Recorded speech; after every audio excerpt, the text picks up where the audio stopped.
Hello दोस्तों, welcome back to our YouTube channel Tilak academy. मैं ऋषभ पांचाल एक बार फिर से आपका बहुत बहुत स्वागत करता हूं। दोस्तों, मैंने आपसे जैसा कि कहा था कि मैं इंग्लिश के लिए एक वीडियो आपके लिए प्रिपेयर कर रहा हूं जो कि कंप्लीट सिलेबस से रिलेटेड होगा और जितने भी कॉन्सेप्ट इंपॉर्टेंट है आपकी जेल प्रेरी परीक्षा के लिए सारे कुछ मैं उसमें कवर करने की पूरी कोशिश करूंगा। तो ये वीडियो आप लोगों के लिए समर्पित है।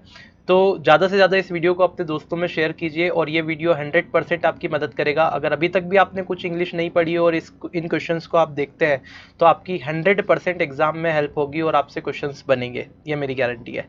तो इस तरह से इस वीडियो को डिज़ाइन किया है, जहाँ जहाँ जो जो चीज़ मोस्ट इंपॉर्टेंट है सिर्फ वही चीज़ मैं बताऊंगा, फालतू चीज़ नहीं। और पूरे वीडियो में हम एमसीक्यू के हेल्प से कवर करेंगे। इस वीडियो में मैंने 150 से ज़्यादा एमसीक्यू लिए हैं पूरे सिलेबस को जो आपके कवर करते हैं जेल प्रेरी के, और अंग्रेजी के जितने भी टॉपिक्स हैं जो कि जेल प्रेरी परीक्षा में पूछे जाएंगे उनसे रिलेटेड है। और ये सारे 150 क्वेश्चन पूरे प्रीवियस ईयर जेल प्रेरी परीक्षाओं में आए हुए हैं, इस हिसाब से मैंने इस वीडियो को डिज़ाइन किया है। अब ये जो मैंने मेहनत की है ये आप लोगों के सुपुर्द में कर रहा हूँ, तो आप लोग इसे ज़्यादा से ज़्यादा शेयर कीजिए और इस वीडियो का लाभ लीजिए। अंत तक इसे ज़रूर देखिएगा बिना स्किप किए, ताकि आपको ज़्यादा से ज़्यादा लाभ मिल सके। चलिए स्टार्ट करते हैं और फर्स्ट टॉपिक हम देखते हैं आर्टिकल। तो अगर आर्टिकल की बात करें तो आर्टिकल दो टाइप के होते हैं। एक होता है डेफिनेट आर्टिकल जिसे हम द कहते हैं, और एक होता है इनडेफिनेट आर्टिकल जिसे ए और एन कहा जाता है। ठीक है, तो ए और एन का प्रयोग संख्या का बोध करने के लिए भी बताया जाता है। जैसे किसी एक को बताना है कि मैंने जैसे बोला आई हैव अ पेन, मतलब मेरे पास एक पेन है। आई हैव अ कार, मेरे पास एक कार है। तो एक का बोध बताने के लिए भी हम ए और एन का प्रयोग करते हैं।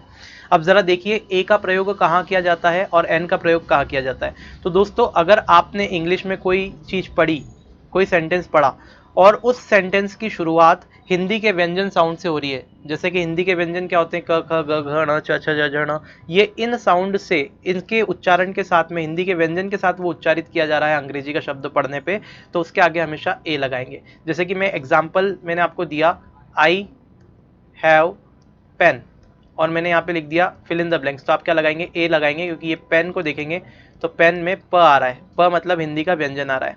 जैसे कि मैंने बोला I eat fill in the blanks apple, तो यहाँ पे क्या आएगा, तो यहाँ पे एन आएगा, क्योंकि आप देख रहे हैं एप्पल का उच्चारण अगर देखेंगे तो एप्पल का उच्चारण जो होता है वो हिंदी के स्वर से होता है, तो स्वर से हुआ इसलिए एन लगाया, और व्यंजन से हुआ इसके लिए ए लगाया जाता है। ठीक है, अब दोस्तों द कहाँ लगाया जाता है, तो द जो है म्यूजिकल इंस्ट्रूमेंट, जो इंपॉर्टेंट है सब वही बता रहा हूँ सिर्फ मैं।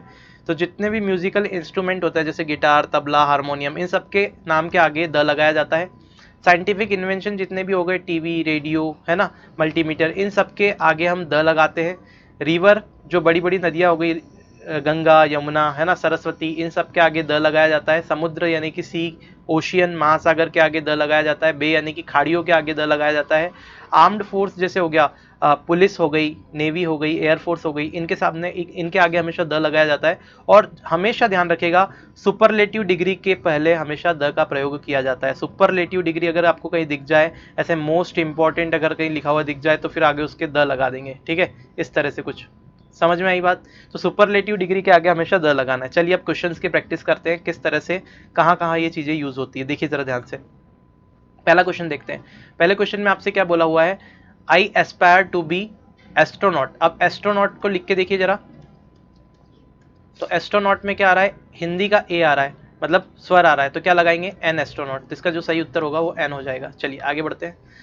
Pacific ocean is the largest and the deepest earth ocean divisions. देखिए यहाँ पे माफी चाहूंगा, यहाँ पे आंसर पहले से लगा हुआ है, तो यहाँ पे द आएगा, और मैंने अभी ऑलरेडी आपको बता दिया कि ओशियन के नाम के आगे द लगाते हैं, सो द आ जाएगा। चलिए आगे बढ़ते हैं। My cousin Ravi will arrive from fill in the blanks New York in July. तो देखिए यहाँ पे न्यूयॉर्क है, तो ये जो सिटी है, सिटी वगैरह के नाम के आगे द नहीं लगाया जाता, ये ध्यान रखिएगा। तो सिटी के नाम के आगे द नहीं लगाते।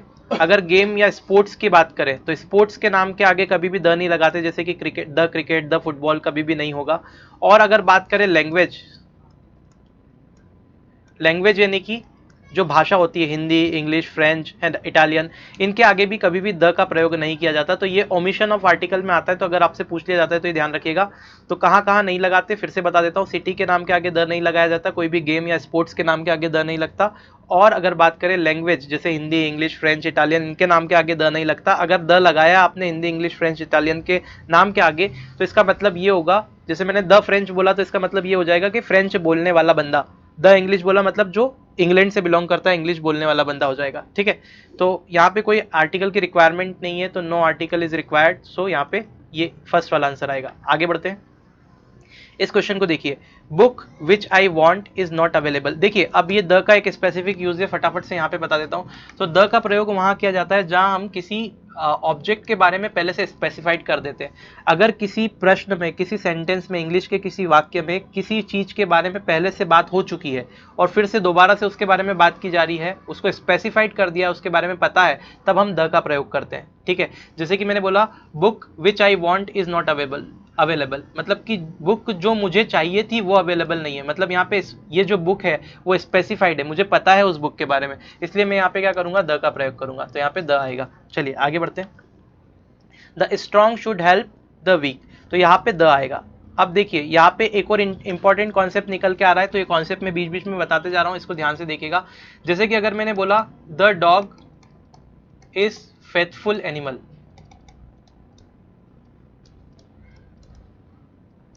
तो देखिए अगर मैंने यहाँ पे लिख दिया the dog is faithful animal, तो मैंने यहाँ पे द क्यों लगाया, तो जब भी मैं क्या करता हूँ किसी भी एनिमल के नाम के आगे या किसी बिरादरी के आगे द लगाता हूँ, मतलब द का प्रयोग करता हूँ किसी सिंगुलर काउंटेबल नाउन के आगे, सिंगुलर काउंटेबल नाउन। अब ये डॉग क्या है, एक सिंगुलर काउंटेबल नाउन है जिसे काउंट किया जा सकता है।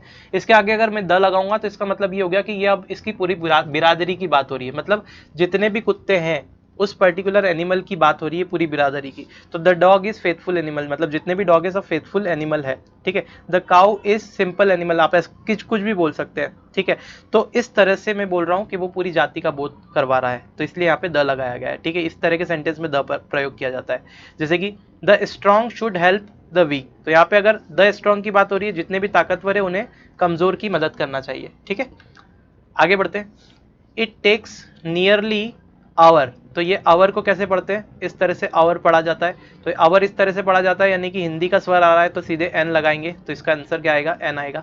आगे बढ़ते हैं, the witness claim to have seen fill in the blanks accident which took an innocent life. देखो एक्सीडेंट की बात हो रही है, जिसने की एक इनोसेंट लाइफ को ले लिया, वो एक्सीडेंट की बात कर रहा है, मतलब एक्सीडेंट को स्पेसिफाइड कर दिया गया है। और एक्सीडेंट के आगे क्या लगना चाहिए था, तो आप बोलोगे एन लगना चाहिए था, लेकिन यहाँ पे द क्यों लगा, क्योंकि उस एक्सीडेंट की बात हो रही है जो कि जिसमें कि एक इनोसेंट लाइफ चले गई थी, मतलब ये स्पेसिफाइड है, किसी के बारे में पहले से पता है, एक्सीडेंट के बारे में मुझे पहले से पता है, इसलिए यहाँ पे द आएगा, एन नहीं आएगा, तो यहाँ पे the is the right answer. Next देखते हैं, ही हैज वास्ट, अगर देखेंगे तो वास्ट इस तरह से हम पढ़ेंगे, और ये हिंदी का व्यंजन है तो ए आएगा। He has a vast collection of rare insect specimens, तो यहाँ पे ए ऑप्शन करेक्ट है। आगे बढ़ते हैं, द नाइटिंगेल हैज, मैंने बोला था नाइटिंगेल की एक मधुर आवाज होती है, तो ये ए आएगा।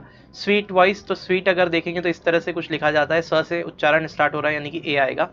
आगे देखते हैं, French is the official language in many different countries, तो देखिए फ्रेंच यहाँ पे लैंग्वेज का नाम है, लैंग्वेज की बात हो रही है। अब यहाँ द लगा दिया तो यहाँ बंदे की बात हो गई जो फ्रेंच बोलता है, तो यहाँ पे कोई आर्टिकल रिक्वायर्ड है ही नहीं, क्योंकि French is the official language in many different countries, सिर्फ लैंग्वेज की बात कर रहा है, सो नो आर्टिकल रिक्वायर्ड आएगा, अभी मैंने आपको बताया। आगे बढ़ते हैं, old house of our landlord has been divided up to into 3 rental units. देखो ओल्ड हाउस की बात हो रही है और लैंडलॉर्ड की बात हो रही है, मतलब कि स्पेसिफाइड है ये हाउस, इसलिए यहाँ पे द आएगा, ठीक है। तो यहाँ पे द ऑप्शन करेक्ट होगा, the old house of our landlord. आगे बढ़ते हैं, यमुना इज द, तो यमुना मैंने अभी बताया रिवर के आगे द लगता है, तो द आ गया। फिर we studied fill in the blanks Bible, तो जितनी भी होली बुक्स होती है जैसे कि गीता, कुरान, बाइबल, इन सब के आगे द लगता है, सो दैट्स वाई यहाँ पे द आएगा। आगे बढ़ते हैं, सेम इज मोस्ट इंटेलिजेंट, देखो सुपरलेटिव डिग्री आ गई, मोस्ट इंटेलिजेंट सुपरलेटिव डिग्री के आगे हमेशा क्या आता है, द आता है, तो यहाँ बात ही खत्म हो गई, मैंने वीडियो के शुरू में बताया द आएगा। अब देखो, he gave me unique watch on my birthday, तो यूनिक वॉच की बात कर रहे हैं, तो यूनिक को कैसे लिखेंगे, यूनिक ये हिंदी का व्यंजन है, चाहे यहाँ इंग्लिश का वॉवेल आ रहा है यू, लेकिन आपको अ लगाना है, एन नहीं लगाना है, भले ही यहाँ इंग्लिश का वॉवेल है, हिंदी का उच्चारण देखना है, यूनिक, तो यहाँ पे क्या आएगा, अ यूनिक वॉच, ठीक है, तो a is the correct answer. Next देखते हैं, I am learning to play, देखो म्यूजिकल इंस्ट्रूमेंट क्या आएगा, द पियानो। आगे बढ़ते हैं, अब देखिए कंजक्शन की बात करते हैं, तो यहाँ पे मैं कंजक्शन जो भी बता रहा हूँ, जो इंपॉर्टेंट चीजें सिर्फ वो बता रहा हूँ, ठीक है, जो एग्जाम के लिए इंपॉर्टेंट है, बाकी तो आपको पढ़ के समझ में आ ही जाएगा। और बाकी अगर डिटेल वीडियो देखना है तो ऑलरेडी मैंने बनाई दी, अब लास्ट टाइम पे क्या डिटेल आप देखेंगे। चलिए कंजक्शन की अगर बात करें तो ये 3 कंजक्शन इंपॉर्टेंट है, ध्यान रखिएगा। येट, बट और स्टिल। इन कंजक्शन का जो प्रयोग है वो कब किया जाता है? विरोधी भाव बताने के लिए किया जाता है। जैसे कि मान लो कि एक सेंटेंस है, पहला वाला सेंटेंस, ठीक है, और दूसरा वाला सेंटेंस है, दो सेंटेंस है, और मैंने इनको बट से जोड़ दिया, ठीक है, या फिर येट से जोड़ दिया इन दोनों सेंटेंस को, या स्टिल से जोड़ दिया, इन तीनों में से किसी एक से दो सेंटेंस को जोड़ा, तो इसका मतलब क्या है? पहला सेंटेंस जो भी बात बता रहा है, पहला सेंटेंस जो भी बात बता रहा है, उसकी अपोजिट बात दूसरे सेंटेंस में होगी, तभी ये तीन कंजक्शन अगर लगे होंगे तो। बात समझ में आई? अगर बट, येट और स्टिल कंजक्शन से मैंने दो सेंटेंस को जोड़ा, तो पहला कंजक्शन जो बात, पहला जो सेंटेंस जो क्लॉज बात बता रहा है, उसका अपोज करेगा कहीं ना कहीं दूसरा सेंटेंस। क्लियर है? तो हमेशा ये अपोज वाला ध्यान रखिएगा, उल्टा या अपोज करेगा, उल्टी बात बोलेगा सेकंड सेंटेंस में, ठीक है। अब ध्यान रखिएगा कि लेस्ट जो होता है उसके साथ हमेशा शुड का प्रयोग किया जाता है उसके आगे, ये भी आपको ध्यान रखना है। और ऑल्दो का मतलब होता है यद्यपि, यद्यपि या हालांकि, इस तरह से बोल सकते हैं, हालांकि, है ना। तो ऑल्दो के बाद में कॉमा आता है और उसके बाद में अपोजिट सेंटेंस आता है, जैसे कि हालांकि मैं बीमार था फिर भी मैंने क्लास ली। क्लियर है ना? तो इस तरह से अपोजिट सेंटेंस आता है। तो यहाँ पे ऑल्दो के बाद कॉमा आएगा, या अपोजिट सेंटेंस आता है, या फिर क्या होगा, ऑल्दो के बाद में येट आएगा। कॉमा अगर नहीं आएगा, ऑल्दो के बाद अगर कॉमा नहीं लगा है तो कॉमा की जगह येट आ जाएगा। देखिए, अगर ऑल्दो के बाद येट लगा है तो कॉमा नहीं आएगा, और अगर कॉमा लगा है तो येट नहीं आएगा, मतलब येट कॉमा को रिप्लेस कर सकता है। तो इन दोनों में आप ध्यान रखिएगा कि येट और कॉमा एक दूसरे को रिप्लेस कर सकते हैं, और बाद में अपोजिट सेंटेंस आता है। चलिए कुछ क्वेश्चंस देखते हैं कंजक्शन के जो प्रीवियस ईयर आए हुए हैं, तो ज्यादा अच्छे से ये बात आपको समझ में आएगी। चलिए देखते हैं। देखिए, I was tired, I took the class. देखो, मैं थका हुआ था लेकिन फिर भी मैंने क्लास ली, तो मैं थका हुआ था, ये पहली बात है, और उसका अपोजिट है कि थका होने के बावजूद क्लास ली, मतलब ये सेंटेंस अपोजिट है। तो अपोजिट के लिए मैंने क्या बताया था? एंड नहीं आएगा, सेंस नहीं आएगा, सो नहीं आएगा, क्या आएगा? येट, बट और स्टिल होता है। तो इसमें से क्या है अपने पास में? येट है, तो येट लगा देंगे। आगे बढ़ते हैं। Once he starts painting a room he won't stop. देखो, एक बार अगर उसने पेंट करना शुरू कर दिया तो स्टॉप नहीं होगा जब तक वो खत्म नहीं हो जाए। तो यहाँ क्या आएगा? अंटिल। अंटिल का प्रयोग जब तक के लिए किया जाता है, जब तक कि वो खत्म नहीं हो जाए काम, अंटिल। आगे बढ़ते हैं। We were tired, we took a taxi. So we were tired, हम थके हुए थे इसलिए हमने टैक्सी ली। So we were tired. अब यहाँ पे देखिए, बट, येट और बट दोनों नहीं आ सकते। क्यों? क्योंकि दोनों ही अपोजिट, सेंटेंस अपोजिट नहीं है। हम थके हुए थे तो टैक्सी ली, तो थकने से टैक्सी का संबंध है कि थका हुआ रहेगा बंदा तभी टैक्सी लेगा। तो यहाँ पे उल्टा काम तो हो नहीं रहा है। अगर वो बोलता टैक्सी नहीं ली तो फिर येट या बट आ जाता, और एंड भी नहीं आएगा। We were tired and we took taxi, नहीं, टायर्ड हुए थे इसलिए टैक्सी ली, तो सो यहाँ पे आएगा। क्लियर? नेक्स्ट देखते हैं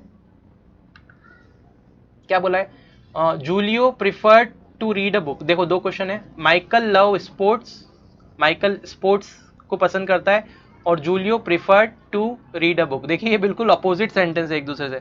माइकल क्या कर रहा है? स्पोर्ट्स पसंद कर रहा है, और एक बंदा क्या कर रहा है? बुक रीड करना पसंद कर रहा है। तो एल्स तो नहीं आएगा, एंड भी नहीं आएगा, और भी नहीं आएगा, वाइल आएगा। जबकि, देखिए, जबकि, वाइल का मतलब क्या होता है? जबकि। तो आप ऐसे बोल सकते हैं, माइकल लव स्पोर्ट, माइकल को स्पोर्ट पसंद है, जबकि जूलियो क्या प्रेफर करता है? बुक को रीड करना प्रेफर करता है। आगे बढ़ते हैं। ही वॉन्टेड, देखिए क्या है question, he wanted to go the party. सारे क्वेश्चन जेल प्रेरी एग्जाम में आए हुए हैं, वहीं से प्रैक्टिस करवा रहा हूँ, ध्यान से देखिएगा। He wanted to go the party, I wanted to stay in. देखिए, he wanted to go the party, वो पार्टी में जाना चाहता था, जबकि मैं वहीं रहना चाहता था, ऐसा। आई वॉन्टेड टू स्टे, तो यहाँ पे भी वाइल आएगा, यहाँ कैंसिल हो जाएगा, ओ आइदर नहीं आएगा, नाइदर नहीं आएगा, ठीक है। तो यहाँ पे क्या आएगा? वाइल आएगा, जबकि। नेक्स्ट देखते हैं। यहाँ पे क्वेश्चन देखिए, I almost missed my flight, there was a long queue in the duty free shop. देखिए, I almost missed my flight, मैंने लगभग अपनी फ्लाइट मिस कर दी थी, क्योंकि वहां पर क्या थी? एक लॉन्ग क्यू थी ड्यूटी फ्री शॉप के लिए। तो यहाँ पे I almost miss my flight because there was a long queue in the duty free shop, ठीक है। तो आपको देखिए, क्वेश्चन को पढ़ के समझ में आ रहा है क्या आएगा, है ना। और ऑलरेडी ये क्वेश्चन आए हुए हैं एग्जाम में, तो डिस्पाइट वगैरह नहीं आएगा, है ना, और भी नहीं आएगा, ऑल्दो भी नहीं आएगा, ये डिस्पाइट भी नहीं आएगा, क्योंकि ऑल्दो तो यद्यपि होता है ना, और ये स्टार्टिंग में आता है, सेंटेंस के बीच में कहाँ लगेगा। आगे बढ़ते। She thought she might be late, fill in the blanks, she arrived on time. देखो, उसने सोचा कि वो शायद लेट हो जाएगी, but she arrived on time. देखिए ये क्वेश्चन, देखिए पहला वाला क्या है, वो सोच रही है कि वो लेट हो जाएगी, लेकिन हुआ क्या उसका अपोजिट, तो क्या लगाएंगे, बट, क्योंकि अपोजिट हमने देखा था, बट स्टिल या ये आता है। ठीक है, नेक्स्ट देखते हैं। Walnut is a hardwood, pine is soft. ठीक है, तो वॉलनट तो क्या है, हार्डवुड है, जबकि पाइन जो होती है वो सॉफ्ट, तो जबकि बोला मैंने इसलिए वाइल। आगे बढ़ते हैं। The journey was quite quick, journey क्या थी, क्विक थी। द रोड वॉज क्लियर, तो देखिए जर्नी वॉज क्वाइट क्विक, जल्दी जर्नी हो गई और रोड क्लियर है, दोनों ही सेंटेंस एक जैसी डायरेक्शन में फ्लो हो रहे हैं। इसका मतलब कि क्योंकि आएगा, जर्नी बहुत ज्यादा क्विक थी क्योंकि हमारा जो रोड था वो क्लियर था, तो बिकॉज आएगा यहाँ पे, बिकॉज। नेक्स्ट देखते हैं। The photographs will be on exhibition the end of the month. देखो फोटोग्राफ्स जो रहेंगे एग्जीबिशन में रहेंगे, कब तक, एंड ऑफ द मंथ, तो until the end of the month, मतलब कि जब तक कि आपका मंथ खत्म नहीं हो जाता तब तक एग्जीबिशन में फोटोग्राफ्स रहेंगे। चलिए आगे बढ़ते हैं, नेक्स्ट देखते हैं।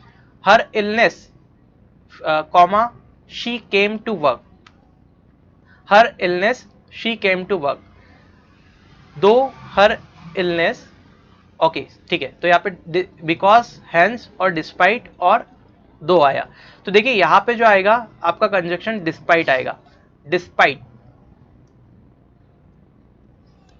अब इस डिस्पाइट का मतलब क्या होता है, डिस्पाइट का मतलब होता है के बावजूद। देखिए ध्यान से याद रखिएगा, के बावजूद।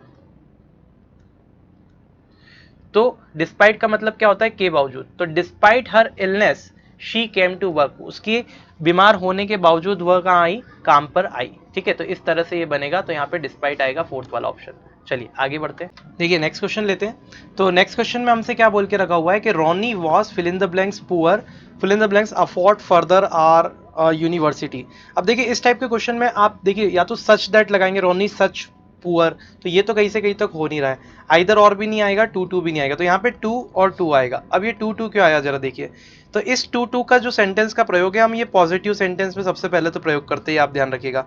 इसके साथ में एक और होता है सो दैट, ठीक है, सो दैट, तो ये सो दैट का जो प्रयोग है वो नेगेटिव सेंटेंस में किया जाता है, ये भी आपको ध्यान रखना। तो टू टू का प्रयोग पॉजिटिव सेंटेंस में और सो दैट का प्रयोग हमेशा नेगेटिव सेंटेंस में किया जाएगा। दूसरी बात, अगर हम टू टू का प्रयोग कर रहे हैं तो टू के बाद में जस्ट वर्ब आनी चाहिए, टू के बाद डायरेक्ट क्या आती है, वर्ब आती है। देखिए जरा ध्यान से, Ronnie was T double O too poor to afford, देखिए इस टू के बाद में सीधे अफोर्ड आया यानी कि वर्ब आया, तो यहाँ पे हमारा सेंटेंस करेक्ट होगा और बी वाला ऑप्शन करेक्ट आएगा। Ronnie was too poor to afford further are a university. ठीक है, तो मतलब रोनी बहुत ज्यादा गरीब था फर्दर यूनिवर्सिटी को अफोर्ड करने के लिए। आगे बढ़ते हैं।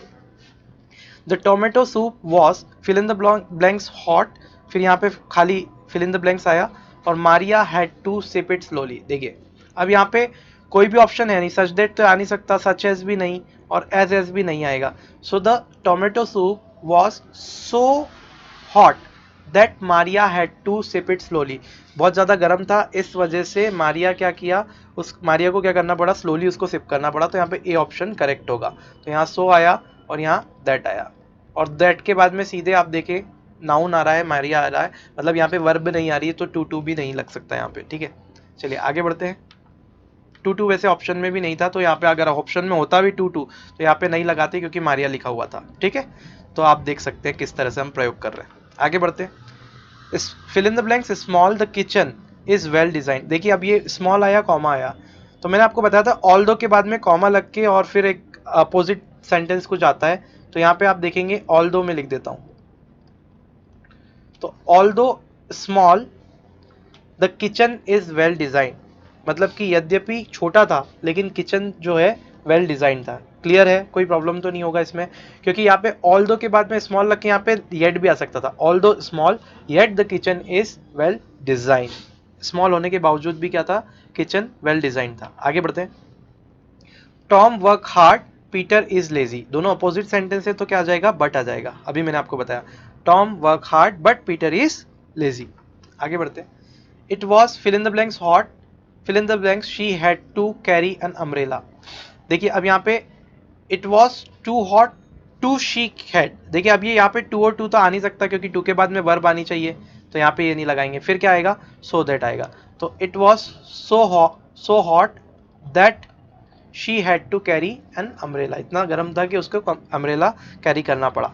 ठीक है, तो ये आपका सो दैट आया। देखिए नेगेटिव सेंटेंस में आता है, लेकिन नेगेटिव सेंटेंस में कैसे कि टू और सो और दैट, अगर देखिए ये टू और सो दैट, तो इन दोनों का एक दूसरे की जगह प्रयोग किया जा सकता है, लेकिन टू का प्रयोग होगा तो वो सेंटेंस पॉजिटिव होगा, और सो दैट अगर लगाना है टू को हटा के तो वो सेंटेंस क्या हो जाएगा, नेगेटिव हो जाएगा। ठीक है, इस तरह से आपको ध्यान रखना है। आगे बढ़ते हैं। Just fill in the blanks, I don't complain, people think I am satisfied। तो देखिए यहाँ पे क्या आना चाहिए, तो ये होगा just because I don't complain, मतलब कि just because मैं कंप्लेन नहीं करता, people यानी कि लोग समझते हैं कि मैं satisfied हूँ। आगे बढ़ते, this box is fill in the blanks heavy, fill in the blanks it cannot be fitted। so देखिए यहाँ पे अगर मैं टू लगा देता हूँ, टू हैवी टू इट, तो टू के बाद इट आ रहा है यानी कि वर्ब नहीं आ रही, तो टू तो आ नहीं सकता, सच एज भी नहीं आएगा, सच दैट भी नहीं आएगा, तो क्या आएगा, सो दैट। तो this box is so heavy that, और फिर देखिए नेगेटिव सेंटेंस आया, this box is so heavy that it can not be lifted. देखिए अभी मैंने बताया था सो दैट में नेगेटिव सेंटेंस आता है, तो यहाँ पे नेगेटिव सेंटेंस से टू तो आ ही नहीं सकता, तो अल्टीमेटली आंसर क्या होगा, सो दैट ही होगा। आगे बढ़ते, the news is too good to be true. तो ये तो बहुत इंपॉर्टेंट एग्जाम्पल है, कई बार पूछा भी गया है, तो ये आपको सीधे ध्यान रखना है, too good to be true. तो यहाँ पे यू भी आप देख सकते हैं कि इस टू के बाद में क्या आ रहा है, डायरेक्ट वर्ब आ रहा है। तो वर्ब कब आता है, जब टू लगता है, तो too good to be true.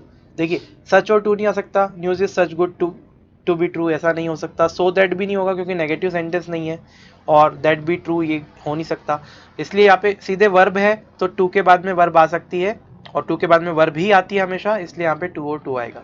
ठीक है, और सेंटेंस भी कैसा जा रहा है हमारा, पॉजिटिव सेंस दे रहा है, इसलिए टू आएगा। चलिए आगे बढ़ते हैं, नेक्स्ट देखते हैं क्या क्वेश्चन है। He was the most eloquent speaker I have ever heard.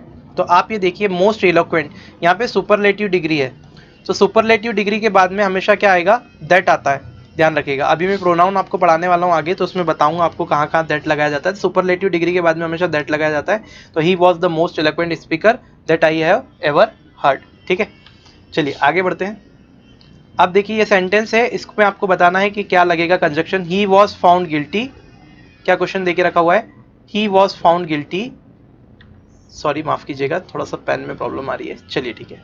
He was found guilty, he was punished. तो देखिए वो गिल्टी फाउंड हुआ इसलिए वो पनिश हुआ, तो यहाँ पे देयरफॉर इसलिए, है ना। तो he was found guilty therefore he was punished, तो यहाँ पे इसका मतलब ही होता है इसलिए, देयरफॉर का मतलब क्या होता है, इसलिए, तो सीधे हमने देयरफॉर लगा दिया। चलिए आगे बढ़ते हैं और लेते हैं अगला टॉपिक, जो कि हमारा होगा मॉडल। ये कौन से में था,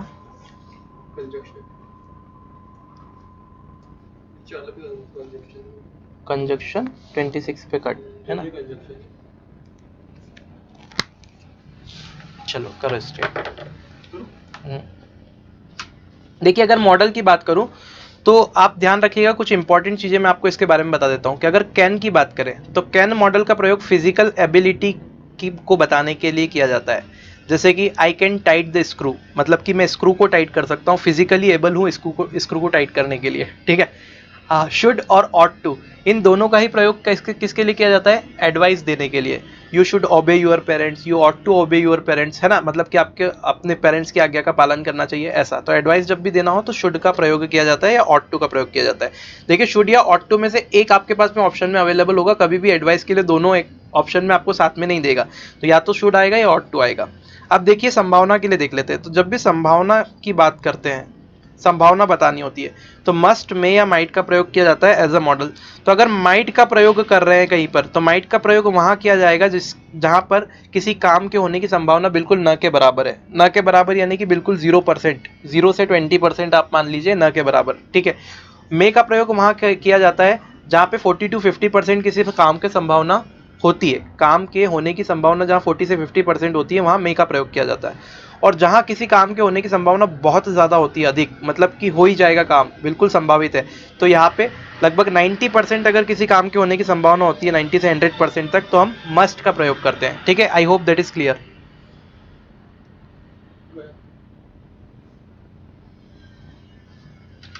ऐसे ही अगर हम कैन का पास्ट फॉर्म देखें, अगर पास्ट टेंस में हम कैन को यूज कर रहे हैं तो वहाँ कुड आ जाएगा। विल के लिए अगर पास्ट में यूज कर रहे हैं तो वुड, और शेल का पास्ट फॉर्म देखें तो शुड हो जाता है। ठीक है, तो ये आपको चीजें ध्यान रखनी है मॉडल्स के अंदर। बाकी सारी चीजें हम लोग क्वेश्चंस पे डिस्कस करेंगे सीधे, जो जो क्वेश्चंस हम ले रहे हैं। चलिए आगे बढ़ते हैं, लेते हैं first question. I fill in the blanks relevant, I fill in the blanks relieved the secret. तो मैंने क्या किया, सीक्रेट को रिलीव किया। तो देखिए आई, देखिए यहाँ पे क्या आ रहा है, थर्ड फॉर्म लगी हुई है। ठीक है, तो कोई भी अगर मॉडल की बात करें, पहले समझ लीजिए थोड़ा सा, अगर मॉडल वर्ब की बात करें तो मॉडल वर्ब के बाद हमेशा थर्ड फॉर्म, हमेशा फर्स्ट फॉर्म रखती है, माफ कीजिएगा। तो मॉडल वर्ब की अगर बात करें, मॉडल वर्ब या ऑक्सिलरी वर्ब्स की बात करें तो इनके बाद हमेशा ही वर्ब की फर्स्ट फॉर्म लगती है। तो यहाँ पे देखिए रिवील्ड लिखा हुआ है, मतलब वर्ब की सीधे सीधे थर्ड फॉर्म है। तो वर्ब की थर्ड फॉर्म है, मतलब पीछे क्या आएगा, हैव आएगा। हैव के बाद ही हमेशा वर्ब की थर्ड फॉर्म लगती है, ध्यान रख लीजिएगा। हैज़ या हैव के बाद में वर्ब की थर्ड फॉर्म लगती है। ठीक है, तो नॉर्मली मॉडल्स कैसे होते हैं, कुड हैव प्लस वर्ब की थर्ड फॉर्म, ये सही सेंटेंस होता है। देखिए कुड हैव प्लस वर्ब की थर्ड फॉर्म, ये सही स्ट्रक्चर होता है। और शुड हैव प्लस वर्ब की थर्ड फॉर्म, ये भी सही स्ट्रक्चर होता है। इसका मतलब होता है तुम्हें ऐसा करना चाहिए था, जैसे मैं बोलता हूँ ना, चाहिए था, ऐसा करना चाहिए था, वैसा करना चाहिए था, तो ये should have plus third form. तुम ऐसा कर सकते थे तो could have plus third form. ठीक है, तो इस तरह से वो सेंटेंस बनता है। तो I could have revealed the secret, मतलब कि मैं सीक्रेट को रिवील कर सकता था, इस तरह से ये होगा। तो यहाँ पे सी वाला ऑप्शन करेक्ट होगा, क्योंकि हैव आई थर्ड फॉर्म आ गई। तो थर्ड फॉर्म ऐसे भी आप याद रख सकते हैं सीधे, अगर आपको एग्जाम के पर्सपेक्टिव से ध्यान रखना है कि थर्ड फॉर्म है, मतलब कहीं ना कहीं हैव आएगा। हैव के बाद ही थर्ड फॉर्म लगती, डायरेक्टली थर्ड फॉर्म आप नहीं लगा सकते मॉडल के बाद, क्योंकि मॉडल के बाद तो हमेशा ही फर्स्ट फॉर्म लगती है। तो ये कॉन्सेप्ट बहुत इंपॉर्टेंट है, याद रखिएगा, मैंने आपको जो बताया। आगे बढ़ते हैं।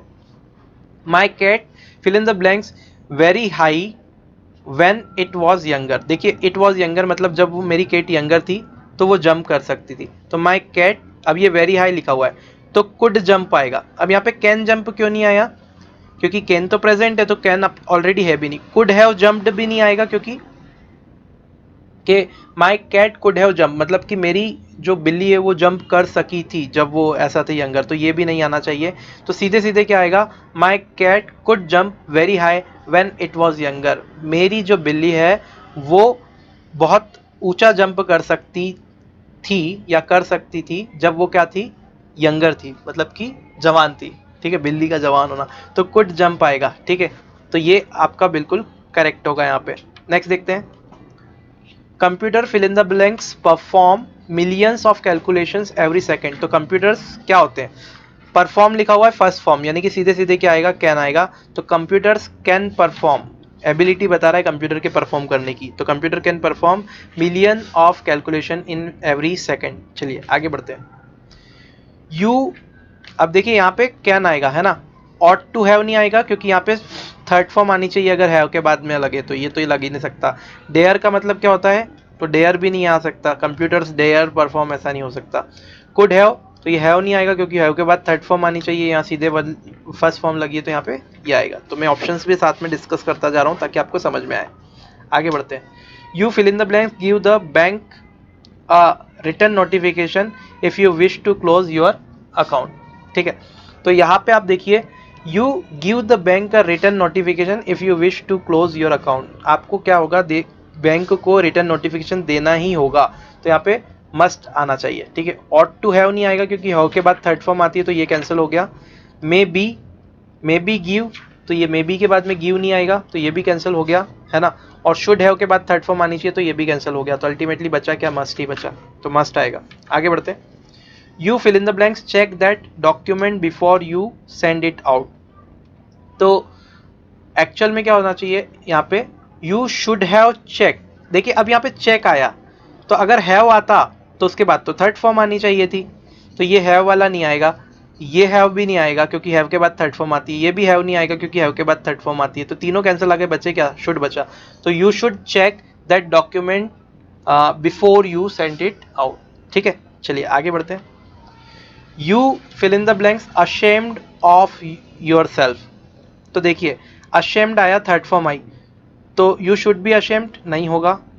You should not have ashamed, on off your self, ये भी नहीं होगा क्योंकि ये सेंटेंस इस तरह से है कि you should have ashamed of your self, तुम्हें खुद पर शर्म आनी चाहिए, ठीक है। तो यहाँ पे देखिए तुम्हें खुद पर शर्म आनी चाहिए थी, इस तरह से होगा ये। तो यहाँ पे थर्ड वाला सेंटेंस बिल्कुल करेक्ट होगा, फोर्थ भी गलत हो गया। क्यों? क्योंकि हैव के बाद में आप देखेंगे थर्ड फॉर्म आती है ना। तो शुड नॉट नहीं आएगा, शुड हैव अशेम्ड आएगा। चलिए आगे बढ़ते हैं। You fill in the blanks a little bit more careful, तो यहाँ पे आप a little bit more careful, तो you could have been a little bit more careful, आप थोड़े और केयरफुल हो सकते थे, ठीक है। So you could have been little bit more careful. तो आप जब पढ़ेंगे तो इससे समझ में आने लगेगी आपको चीज़ें, क्योंकि हैव आ गया, मस्ट हैव तो यहाँ पे नहीं आ सकता, कैन हैव भी नहीं आ सकता, कैन हैव जैसा कुछ नहीं होता, ठीक है। कैन भी यहाँ नहीं होगा, can a little bit more careful. तो आप सीधे सीधे आप पढ़ेंगे तो आपको समझ में आ जाएगा, यहाँ पे फर्स्ट वाला ही आंसर होगा। आगे बढ़ते हैं। You fill in the blanks your car serviced before the winter, okay. So ought not to, नहीं, you ought to have your car serviced। देखिए यहाँ पे ought to have आया और उसके बाद में third form I serviced। so you ought to have your car service before the winter, आपको आपकी कार विंटर के पहले सर्विस करवा लेनी चाहिए, ठीक है। इस तरह से सजेशन यहाँ पे दिया जा रहा है। तो यहाँ पे थोड़ा सा अलग टाइप का क्वेश्चन है, लेकिन ought to have आएगा यहाँ पे क्योंकि थर्ड फॉर्म यहाँ पे लगी हुई है। या माइट भी नहीं आएगा, मे भी नहीं आएगा, और ought not to का तो सवाल ही नहीं है। आगे बढ़ते हो, नेक्स्ट क्वेश्चन लेते हैं। She works hard so that she pass. अब देखिए यहाँ पे क्या बोल के रखा हुआ है, शी वर्क्स हार्ड, अगर वो वर्क हार्ड करती है सो दैट शी मे पास, ठीक है। तो वर्क हार्ड के बाद में क्या आएगा, मे पास आएगा, ताकि वह पास हो सके, है ना। माइट नहीं आएगा क्योंकि पास होने की संभावना कम रहेगी माइट में। तो शुड पास नहीं आएगा सो दैट के बाद में, शैल भी नहीं आएगा सो दैट के बाद में, तो यहाँ पे क्या आएगा, मे आएगा। मतलब कि अगर वो हार्डवर्क करेगी तो उसके पास होने की संभावना है। आगे बढ़ते हैं। You like to have another scoop of ice cream.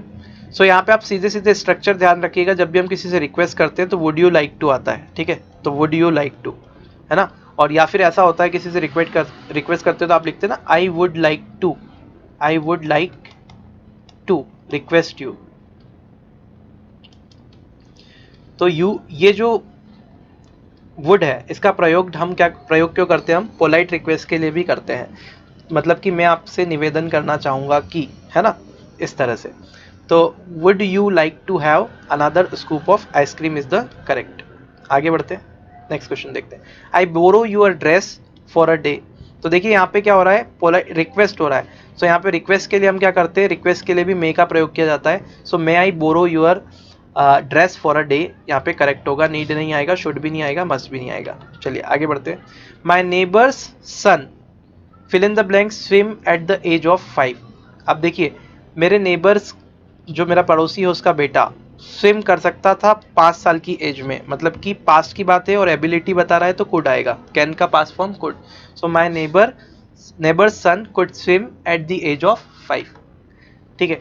I fill in the blanks eat 10 apples at a time when I was child. जब मैं बच्चा था तो 10 एप्पल एक साथ में खा सकता था, क्या एबिलिटी, तो यहाँ पे क्या एबिलिटी आ गई, तो क्या हो गया, कुड हो गया। तो I could eat 10 apples at a time when I was child. I hope that is clear. तो ये यहाँ पे क्लियर होता है। If you fall ill you fill in the blanks stay inside. देखिए अगर आप बीमार पड़ जाते हो तो तुम्हें घर में ही रहना चाहिए, मतलब स्ट्रॉन्ग सजेशन है। So if you fall ill you must be stay in side, ठीक है। तो यहाँ पे you must be stay in side आएगा, शुड नहीं आएगा, क्योंकि ये तो जनरल सजेशन के लिए हो सकता है। अब बंदा बीमार ही पड़ गया तो उसको तो घर में ही रहना चाहिए ना, फोर्सफुल है, तो यहाँ पे मस्ट भी आएगा। आगे बढ़ते हैं। You fill in the blanks stop smoking. So you suggestion दे रहे हैं, फिर से सजेशन के लिए शुड या ऑट टू आता है तो ऑट टू लिखा हुआ है, यहाँ पे चिपका देंगे सीधे, you ought to stop smoking. आगे बढ़ते हैं। He fill in the blanks over 50 he was born in 1960। देखिए क्या रीजन दे रखा है कि वो 1960 में पैदा हुए थे।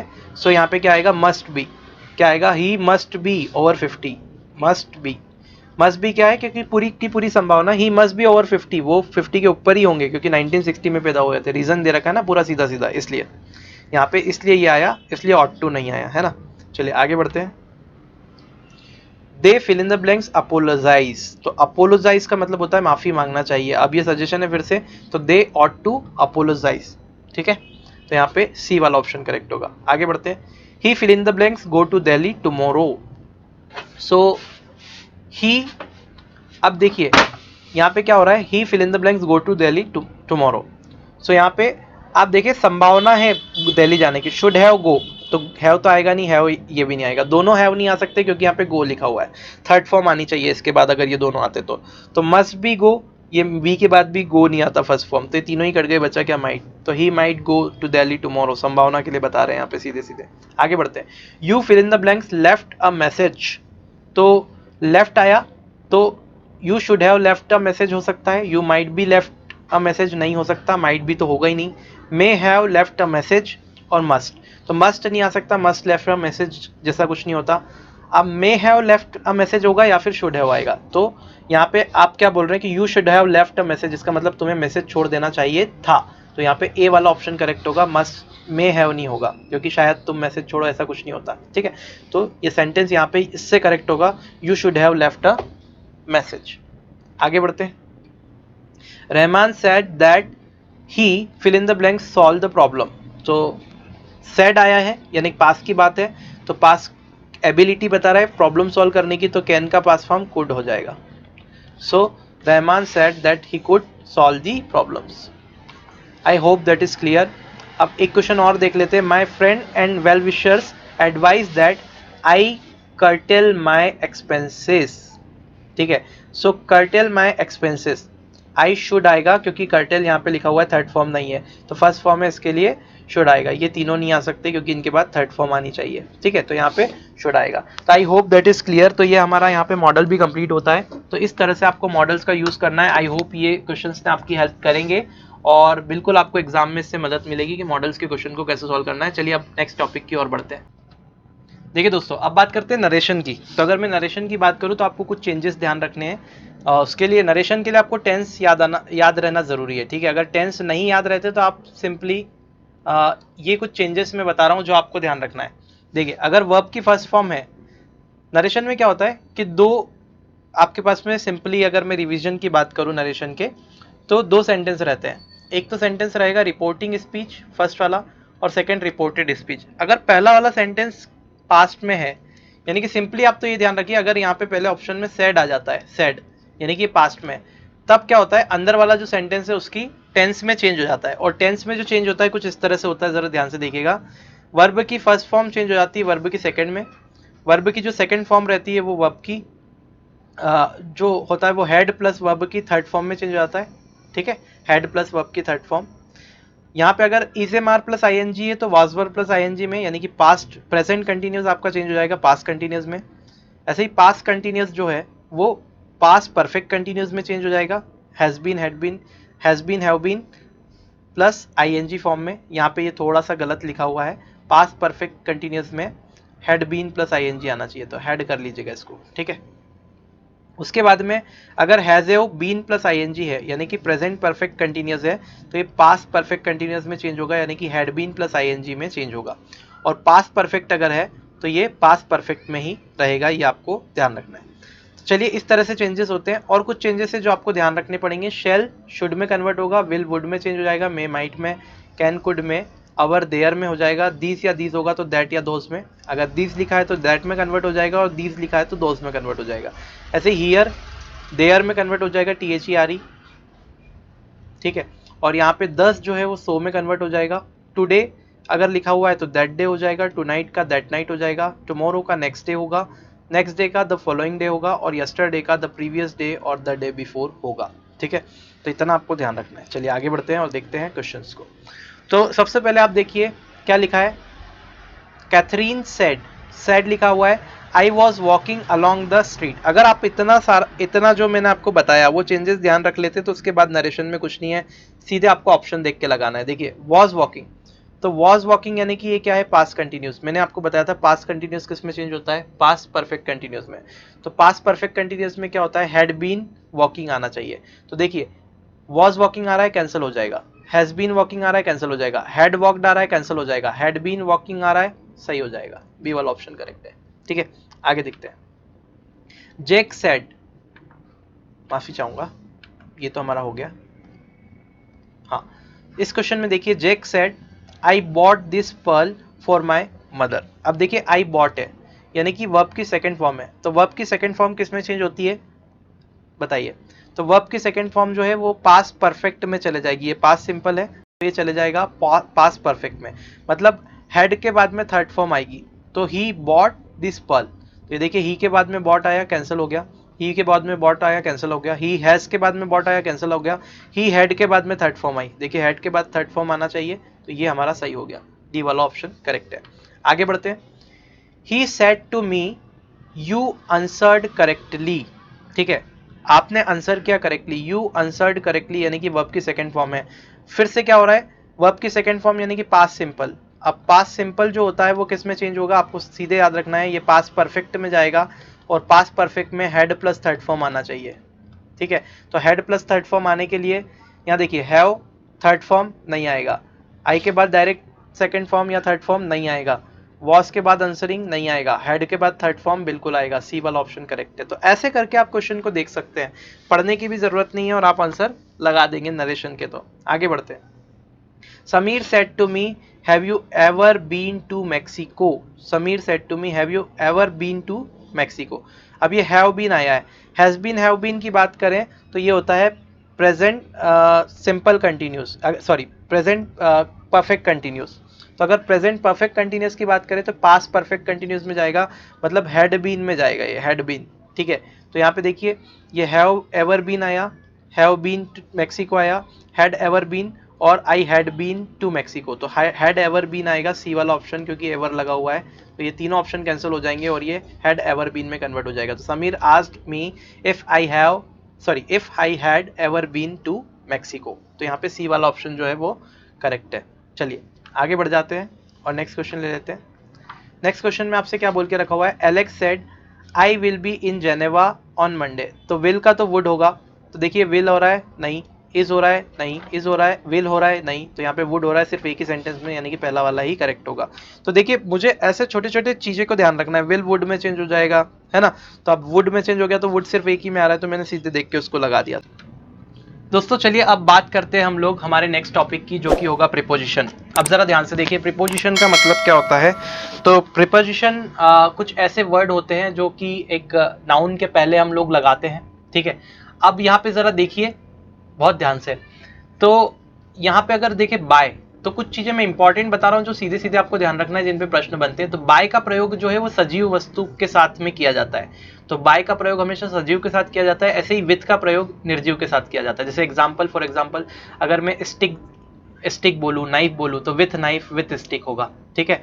बिलो का मतलब होता है लेवल बताने के लिए, तो बिलो और अबव दोनों का ही प्रयोग लेवल बताने के लिए किया जाता है, लेवल अप और लेवल डाउन। तो डाउन या अप लेवल बताने के लिए बिलो और अबव का प्रयोग किया जाता है।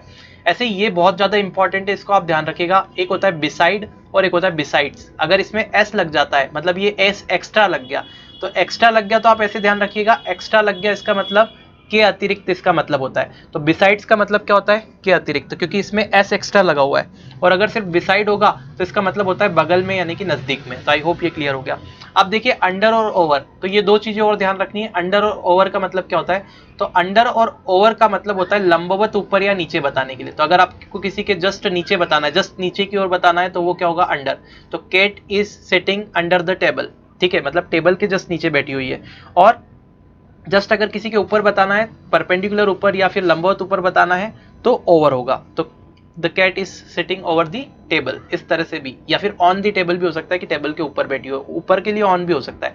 लेकिन यहाँ पे कुछ चीजें को आपको ध्यान रखना है। जैसे अंडर मैंने बोला तो वो लंबवत नीचे की ओर किसी चीज को बताता है, और ओवर जो है वो लंबवत ऊपर की ओर किसी चीज को बताता है, ठीक है। ऐसे ही बिलो और अबव क्या करता है, तो बिलो लेवल में नीचे की तरफ बताने के लिए और अबव लेवल अप बताने के लिए प्रयोग किया जाता है। इतनी चीजें ध्यान रखिएगा। और चलिए अब प्रैक्टिस करते हैं क्वेश्चंस की।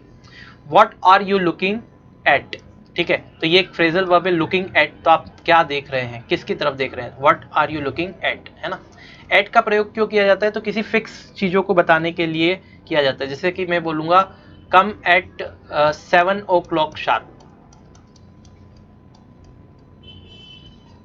मतलब कि एक फिक्स टाइम है, तो फिक्स चीजों के लिए हम एट का प्रयोग करते हैं, ठीक है। चलिए आगे बढ़ते हैं। फिल फिल इन, यहाँ पे फिल आया, फिर यहाँ पे फिल इन द ब्लैंक से द एप्लीकेशन फॉर्म, तो fill in the application form होता है एप्लीकेशन फॉर्म में फिल करो, ठीक है, तो इन आएगा। इन का मतलब होता है मे। माई मदर बॉट मेनी लॉव्स, देखिए लॉव्स जब होता है तो लॉव्स ऑफ ब्रेड होता है, तो ये आपको ध्यान रखना है, लॉव्स के साथ ऑफ आता है, तो loaves of bread from the bakery, मेरी मदर जो है बहुत सारे लॉव्स ऑफ ब्रेड लाई, ब्रेड के वो जो गट्टे होते हैं वो लेके आई बेकरी से। आगे देखते हैं, पैकेट भी बोल सकते हैं आप। The waves cam up her head and she started screaming, screaming का मतलब होता है चिल्लाना, तो वेव कैम अप अबव हर हेड, मैंने बताया था लेवल बताने के लिए, जस्ट उसके सर के ऊपर लेवल बताने के लिए हम क्या करेंगे, इसका प्रयोग करेंगे अबव का, तो ये अबव आएगा यहाँ पे। आगे देखते हैं, टेम्परेचर रियरली राइज, वापस से यहाँ पे लेवल बता रहा है कि एक लेवल के ऊपर, जीरो से ऊपर चले जाता है टेम्परेचर, मतलब लेवल में बढ़ रहा है, यानी कि अबव आएगा। Above zero in winter, temperature rise हो जाता है जीरो से ज़्यादा विंटर में। आगे बढ़ते हैं, देखिए जरा ध्यान से, सॉरी माफ कीजिएगा, temperature rarely rise above zero in winter, rarely he temperature क्या होता है जीरो से ज्यादा जाता है विंटर में, ठीक है, इसका मतलब ये होगा। आगे देखते हैं, they stood fill in the blanks a tree to avoid getting wet, भीगने से बचने के लिए वो कहाँ खड़े हुए, पेड़ के नीचे, यानी कि अंडर, है ना, लंबवत नीचे की ओर, under the tree, under a tree. pour some cream, fill in the blanks the soup and serve it warm, तो pour some cream, क्रीम डालो कहाँ पे, over the soup, सूप के थोड़ा सा ऊपर कुछ क्रीम डालो और उसको सर्व करो, ठीक है। आगे बढ़ते हैं, the boys became violent when the watchman refused them entry into the park, ठीक है, इंट्री की बात हो, जब इंटर की बात होती है तो वहाँ पे क्या होता है, मोशन में जब भी कोई चीज़ होती है तो इंटू का प्रयोग किया जाता है, यहाँ पे इंटू द पार्क होगा, ठीक है। आई hope that is clear.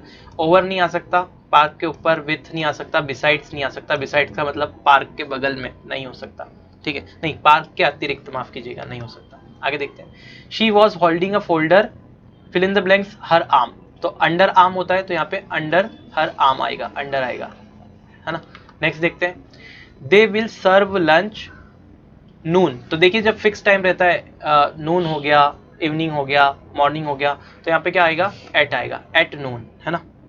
Next देखते हैं, there were fill in the blanks 100 people at the lecture, तो 100 पीपल एट द लेक्चर, अब यहाँ पे फ्रॉम नहीं आएगा, विथ नहीं आएगा, बिसाइड भी नहीं आएगा, बिसाइड का मतलब बगल में होता है, ठीक है, विथ भी नहीं आएगा, तो क्या आएगा, ओवर, मतलब कि ओवर का मतलब एक लिमिट से ज्यादा के लिए भी किया जाता है, तो there were over 100 people, 100 people से ज्यादा थे लेक्चर के अंदर, ठीक है।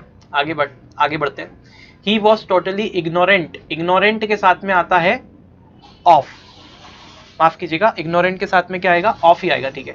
तो यहाँ पे देखिए, he was totally ignorant of his progress, तो इग्नोरेंट ऑफ एक फ्रेजल वर्ब है, आप ध्यान रखिएगा, तो इग्नोरेंट ऑफ हिज प्रोग्रेस यानी कि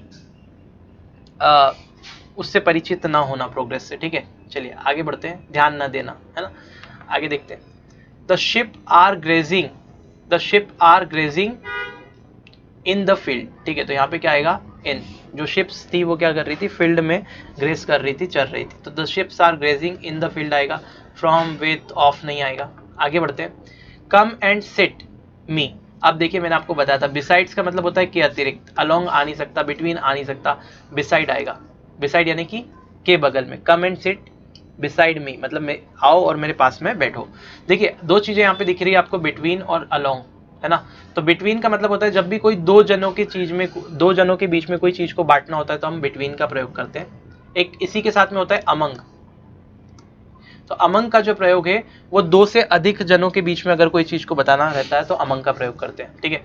अलोंग का मतलब होता है के साथ साथ, जैसे दीवार के साथ साथ अगर चल रहे हैं तो अलोंग द वॉल, इस तरह से आप बोलेंगे, है ना। ये तीनों चीजें भी आप ध्यान रखिएगा, इंपॉर्टेंट है। आगे देखते हैं, a small animal was making rustling noise, fill in the blanks the leaves, कहाँ पे, पत्तियों के बीच में, तो पत्तियां एक रहती, बहुत सारी रहती, बहुत सारी, तो अमोंग द लीव्स। आगे देखते हैं, we fill in the blanks the church, तो we went to the church आएगा, क्योंकि टू द चर्च आया, वेंट ऑन चर्च नहीं होता, वेंट ऑन टू नहीं होगा, वेंट अबाउट द चर्च भी नहीं होगा, तो सबसे पहले क्या आएगा, ए ऑप्शन। आगे देखते हैं, the house fill in the blanks 4 rooms, तो यहाँ पे जो आएगा, यहाँ पे अगर आप देखेंगे ना तो हाउस में कितने रूम है, कंसिस्ट ऑफ होता है, कंसिस्ट ऑफ, सो बी वाला ऑप्शन करेक्ट है कि the house consist of 4 room, मतलब कि घर में 4 कमरे हैं। It I cut it fill in the blanks a knife, तो नाइफ है यानी कि निर्जीव चीज है, तो निर्जीव चीज के लिए मैं बताया आपको बी विथ का प्रयोग करते हैं, तो आई कट इट विथ नाइफ आएगा। आगे बढ़ते हैं, mix the floor with the milk, ठीक है, सीधे मिल्क आएगा क्योंकि निर्जीव है दोनों ही, मिक्स को करना है, मतलब आप फ्लोर को मिल्क के साथ मिक्स करना है। He took money from the bag, ठीक है, तो यहाँ पे क्या आएगा, फ्रॉम द बैग आएगा, उसने मनी पैसा ले लिया, किससे, बैग से लिया, तो से, फ्रॉम का मतलब होता है से, ठीक है, तो यहाँ पे ऑन नहीं आएगा, इन नहीं आएगा, एड भी नहीं आएगा, फ्रॉम आएगा। आगे देखते हैं, ही was born in a poor family, एक गरीब परिवार में उसका जन्म हुआ, इन आएगा, IMP नहीं इन।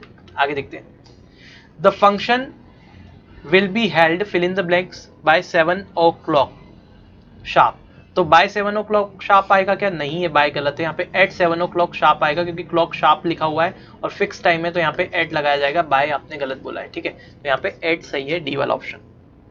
आगे बढ़ते हैं, he goes to office on foot होता है, कभी भी बाय फुट नहीं होता, ध्यान रखिएगा, विथ फुट भी नहीं होता, यहाँ पे ये ध्यान रखिएगा, ऑन फुट होता है, और बहुत इंपॉर्टेंट है, पूछा जाता है क्वेश्चन, कई बार रिपीट भी हुआ है MPSI में, जेल प्रेरी में, तो ऑन फुट याद रखिएगा। आगे बढ़ते हैं, ऑन फुट होता है क्योंकि देयर वॉज अ फाइट, कुछ चीजें आपको याद भी रखनी है जो कि मैं आपको बता रहा हूँ, इंपॉर्टेंट क्वेश्चंस मैंने सारे लिए हैं। There was a fight fill in the blanks, Ravi and Rohit दो जने हैं, तो मैंने आपको बताया था दो के बीच में बिटवीन आता है। आगे बढ़ते हैं, the serpent was killed, stick, stick यानी कि क्या है, निर्जीव चीज है, तो क्या आएगा, विथ स्टिक आएगा, बाय नहीं आएगा, विथ आएगा क्योंकि ये निर्जीव चीज है। आगे देखते हैं, यू शुड लिसन टू होता है हमेशा, लिसन के बाद में क्या आती है, टू वर्ब का प्रयोग होता है, तो लिसन टू माई एडवाइस होगा, है ना। आगे बढ़ते हो, नेक्स्ट क्वेश्चन लेते हैं, do not interfere in my private affairs, सीधे सीधे देखा है, इंटरफेयर इन मतलब कि मेरे जो प्राइवेट अफेयर्स है उनमें आप इंटरफेयर करने की कोशिश ना करें, ना करें, इंटरफेयर मत करें। चलिए आगे बढ़ते हैं, most people work from 9 to 5, ये तो आपको पता ही है, जनरली बोला जाता है कि फ्रॉम 9 to 5, नो से, फ्रॉम का मतलब होता है से, तो 9 से 5 बहुत सारे लोग काम करते हैं, लेकिन मैं 9 से 9 तक करता हूँ, ठीक है। आगे बढ़ते हैं, the cow jumped over the fence, तो यहाँ पे देखिए जो काउ है मतलब गाय है, उसने जंप किया कहाँ से, फेंस के ऊपर से, ऊपर से दैट मीन्स ओवर आएगा, मैंने आपको बताया लगभग ऊपर से जब बात होती है तो ओवर का प्रयोग किया जाता है, लेवल बताने के लिए अबाव का प्रयोग किया जाता है, तो ये ओवर द फेंस होगा। आगे बढ़ते हैं और नेक्स्ट क्वेश्चन देखते हैं। चलिए, तो नेक्स्ट क्वेश्चन देखने से पहले हम ये बोल देते हैं आपको कि यहाँ पर ये हमारे जो प्रीपोजिशन है उसकी भी प्रैक्टिस खत्म होती है, तो इस तरह से हमने की। अब हम बात करेंगे किसकी, प्रोनाउन की, तो आइए बात करेंगे प्रोनाउन की प्रैक्टिस की। देखिए दोस्तों, अब हम बात करते हैं प्रोनाउन की, ठीक है। तो अगर मैं प्रोनाउन की बात करें तो अब यहाँ पे कुछ चीजें हैं इंपॉर्टेंट जो आपको सीधे सीधे ध्यान रखनी है, ठीक है। तो बात कर लेते हैं कुछ इंपॉर्टेंट चीजों की जो आपको सीधे याद रखनी है। तो क्या इंपॉर्टेंट चीज है कि हु का प्रयोग जो है वो सजीव के साथ में किया जाता है, जो भी सजीव चीजें रहती है उनके लिए हु का प्रयोग किया जाता है एज अ प्रोनाउन, और विच का प्रयोग निर्जीव चीजों के लिए किया जाता है एज अ प्रोनाउन, ठीक है। और दैट जो होता है वो सजीव निर्जीव दोनों के लिए लगाया जाता है ना। अब दैट की बड़ा कंफ्यूजन रहता है कि दैट कहाँ लगेगा, हु और विच तो हम लगा लेते हैं, लेकिन दैट के लिए कंफ्यूजन रहता है, तो कुछ चीजें मैं यहाँ पे लिख रहा हूँ, उसके वो आप सीधे सीधे ध्यान रखिएगा। देखिए, अगर सेंटेंस में सच आ रहा है, सच के बाद में अगर सेंटेंस में सेम आ रहा है, तो सच आ रहा है, सेम आ रहा है, द फ्यू आ रहा है, या फिर कोई सुपरलेटिव डिग्री आ रही है, such, same, the few, superlative degree, इन सब के बाद में हमेशा क्या लगाया जाता है, दैट लगाया जाता है। और भी देखिए, अगर सेंटेंस में कहीं एवरीथिंग आ रहा है, ऑल आ रहा है, नन आ रहा है, नथिंग आ रहा है, द ओनली आ रहा है, द सेम आ रहा है, एवरीवन आ रहा है, नो आ रहा है, नो बडी आ रहा है, मच आ रहा है, या द लिटिल आ रहा है, तो इसके बाद भी हमेशा दैट का प्रयोग किया जाता है, ये आपको ध्यान रखना है। तो एक छोटा सा ट्रिक है जिससे आप ध्यान रख सकते हैं कि दैट का प्रयोग कहाँ किया जाता है, और इससे आपका क्वेश्चन कभी भी गलत नहीं होगा। तो such, same, the few, superlative degree, या सुपरलेटिव डिग्री के बाद में दैट का प्रयोग होगा। ऐसे ही everything, all, none, nothing, the only, the same, everyone, no, nobody, much और द लिटिल के बाद में भी हमेशा क्या होता है, द का प्रयोग, दैट का प्रयोग माफ कीजिएगा, किया जाता है। तो ये दैट का प्रयोग आई होप आपको क्लियर हो गया होगा। अब जरा देखते हैं क्वेश्चंस प्रोनाउन के। चलिए देखते हैं, अब बात करते हैं प्रोनाउन की। तो प्रोनाउन में अगर हम बात करें तो आप क्वेश्चन देखिए, फर्स्ट वाला क्वेश्चन की हमने बात की अभी, मैंने आपको कुछ रूल बताए वो आपको ध्यान रखने हैं और हम क्वेश्चंस को बना सकते हैं। जरा देखिए कैसे, he is the same man, अब देखिए यहाँ द सेम मैन आया, तो यहाँ पे क्या लगेगा, दैट, क्योंकि द सेम के बाद में दैट लगता है। जरा देखिए ध्यान से, मैंने आपको बताया था यहाँ पे जब भी द सेम आता है तो दैट हम लगाते हैं, कहाँ लिखा हुआ है, मैंने यहाँ पे लिखा हुआ है, ठीक है। चलिए आगे बढ़ते हैं नेक्स्ट, तो यहाँ पे दैट आएगा। अगला क्वेश्चन देखते हैं, नेक्स्ट क्वेश्चन में क्या बोला है, the police man fill in the blanks cheated me was arrested, sorry, the man fill in the blanks cheated me was arrested by the police yesterday. Main जिसने मुझे चीट किया था, तो मैन के लिए क्या आएगा, हु चीटेड मी। चलिए आगे देखते हैं। One should mind own business, मतलब कि एक बंदे को अपने काम से काम रखना चाहिए, इस तरह से इसका कुछ मीनिंग होगा, है ना। चलिए आगे बढ़ते हैं। वन का पॉजिटिव केस अगर बनाएंगे तो हमेशा वंस बनता है, ये याद रखिएगा। नेक्स्ट क्वेश्चन देखते हैं। She is sad that she, win आया। अब देखिए यहाँ पे हैव दिख रहा है, यहाँ भी हैव दिख रहा है, यहाँ भी हैव दिख रहा है, तो हैव के बाद थर्ड फॉर्म आती है, इसलिए तीनों कट कर दिए और कुड नॉट आएगा। तो she is sad that she could not win the sack race, मतलब कि वो उदास थी क्योंकि वो ये रेस को नहीं जीत पाई। आगे देखते हैं। The author fill in the blanks you criticised in your review has written a reply. Author जिसे तुमने क्रिटिसाइज किया था तुम्हारे रिव्यू में, उसने रिप्लाई लिखा है। तो आप देखिए ऑथर whom, यहाँ पे क्या आना चाहिए, whom you criticize, है ना। आगे देखते हैं। Here are two books, take whichever you want। देखिए यहाँ पे दो चॉइस आपके पास में, तो जब भी चॉइस बताना चाहते हैं आप तो which का प्रयोग किया जाता है, तो whichever you want। आगे देखते हैं। My greatest concern was the tide against we stood little chance। तो against क्या आएगा, which आएगा। My greatest concern was the tide against which, tide की अगर बात करें तो ये क्या हो जाएगा, विच आएगा, है ना, निर्जीव के लिए। आगे देखते हैं। One should not be proud of one's. देखिए यहाँ पे वंस आएगा, पॉजिटिव केस जो वन का होता है वो वंस होता है, फर्स्ट ऑफ ये वाला, तो ये बी वाला करेक्ट है। आगे बढ़ते हैं। This is one of the most interesting novel have appeared this year. Which have appeared this year, क्योंकि नॉवेल की बात आ रही है तो निर्जीव के लिए विच का प्रयोग, सॉरी माफ कीजिएगा, यहाँ पे विच नहीं आएगा, यहाँ पे दैट आएगा। अब यहाँ पे दैट क्यों होगा, तो यहाँ पे आप देखिएगा one of the most interesting. अब यहाँ पे मोस्ट इंटरेस्टिंग की बात हो गई, ये क्या आ गया, सुपरलेटिव डिग्री आ गई। आपको सारी चीजें ध्यान रखनी है, गलती से मैं यहाँ पे गलत टिक कर गया, सुपरलेटिव डिग्री आ गई। तो आप ये देखिए सुपरलेटिव डिग्री मैंने बताया था, इसके बाद में दैट का प्रयोग किया जाता है, तो यहाँ पे दैट आएगा, ठीक है। So this is one of the most interesting novels that have appeared in this year, appeared this year. Okay next देखते हैं। This is the only one of his poem. देखिए वन ऑफ हिज आ गया, तो one of के बाद भी हम क्या करते हैं, दैट का प्रयोग करते हैं, तो this is the only one of his poem that is worth reading. Clear. Next देखते हैं, तो यहाँ भी दैट आएगा, जैसे मैंने बताया दैट का प्रयोग ध्यान रखिएगा। चलिए तो यहाँ पे दैट का प्रयोग और ये सब हु विच का प्रयोग भी आपने देख लिया, और यहाँ पे हमारा प्रोनाउन का जो इंपॉर्टेंट पार्ट था वो खत्म होता है। अब हम बात करेंगे क्वेश्चन टैग की।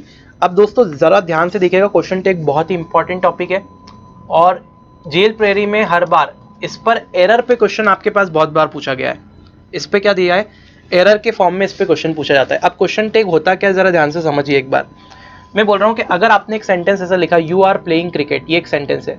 अब इसमें देखो ये अफर्मेटिव सेंटेंस है, मतलब यहाँ पे नॉट नहीं लगा हुआ है। तो अगर अफर्मेटिव सेंटेंस है, अफर्मेटिव सेंटेंस है, तो इसका जो क्वेश्चन टैग बनेगा वो नेगेटिव हेल्पिंग वर्ब के साथ में बनेगा। सेंटेंस अगर पॉजिटिव है तो question tag negative helping verb के साथ बनेगा। जैसे यू आर प्लेइंग क्रिकेट, तो क्वेश्चन टैग क्या बनेगा, आरंट यू, है ना, कि नो नॉट लग जाए, क्योंकि नॉट नहीं लगा है तो यहाँ पे नॉट लग गया, आर नॉट यू हो गया वो, आरंट यू। क्लियर है। और अगर नेगेटिव सेंटेंस है तो नेगेटिव सेंटेंस है तो नॉट हट जाएगा। जैसे कि you are not playing cricket का अगर देखिए क्वेश्चन टैग तो क्या बनेगा, आर यू।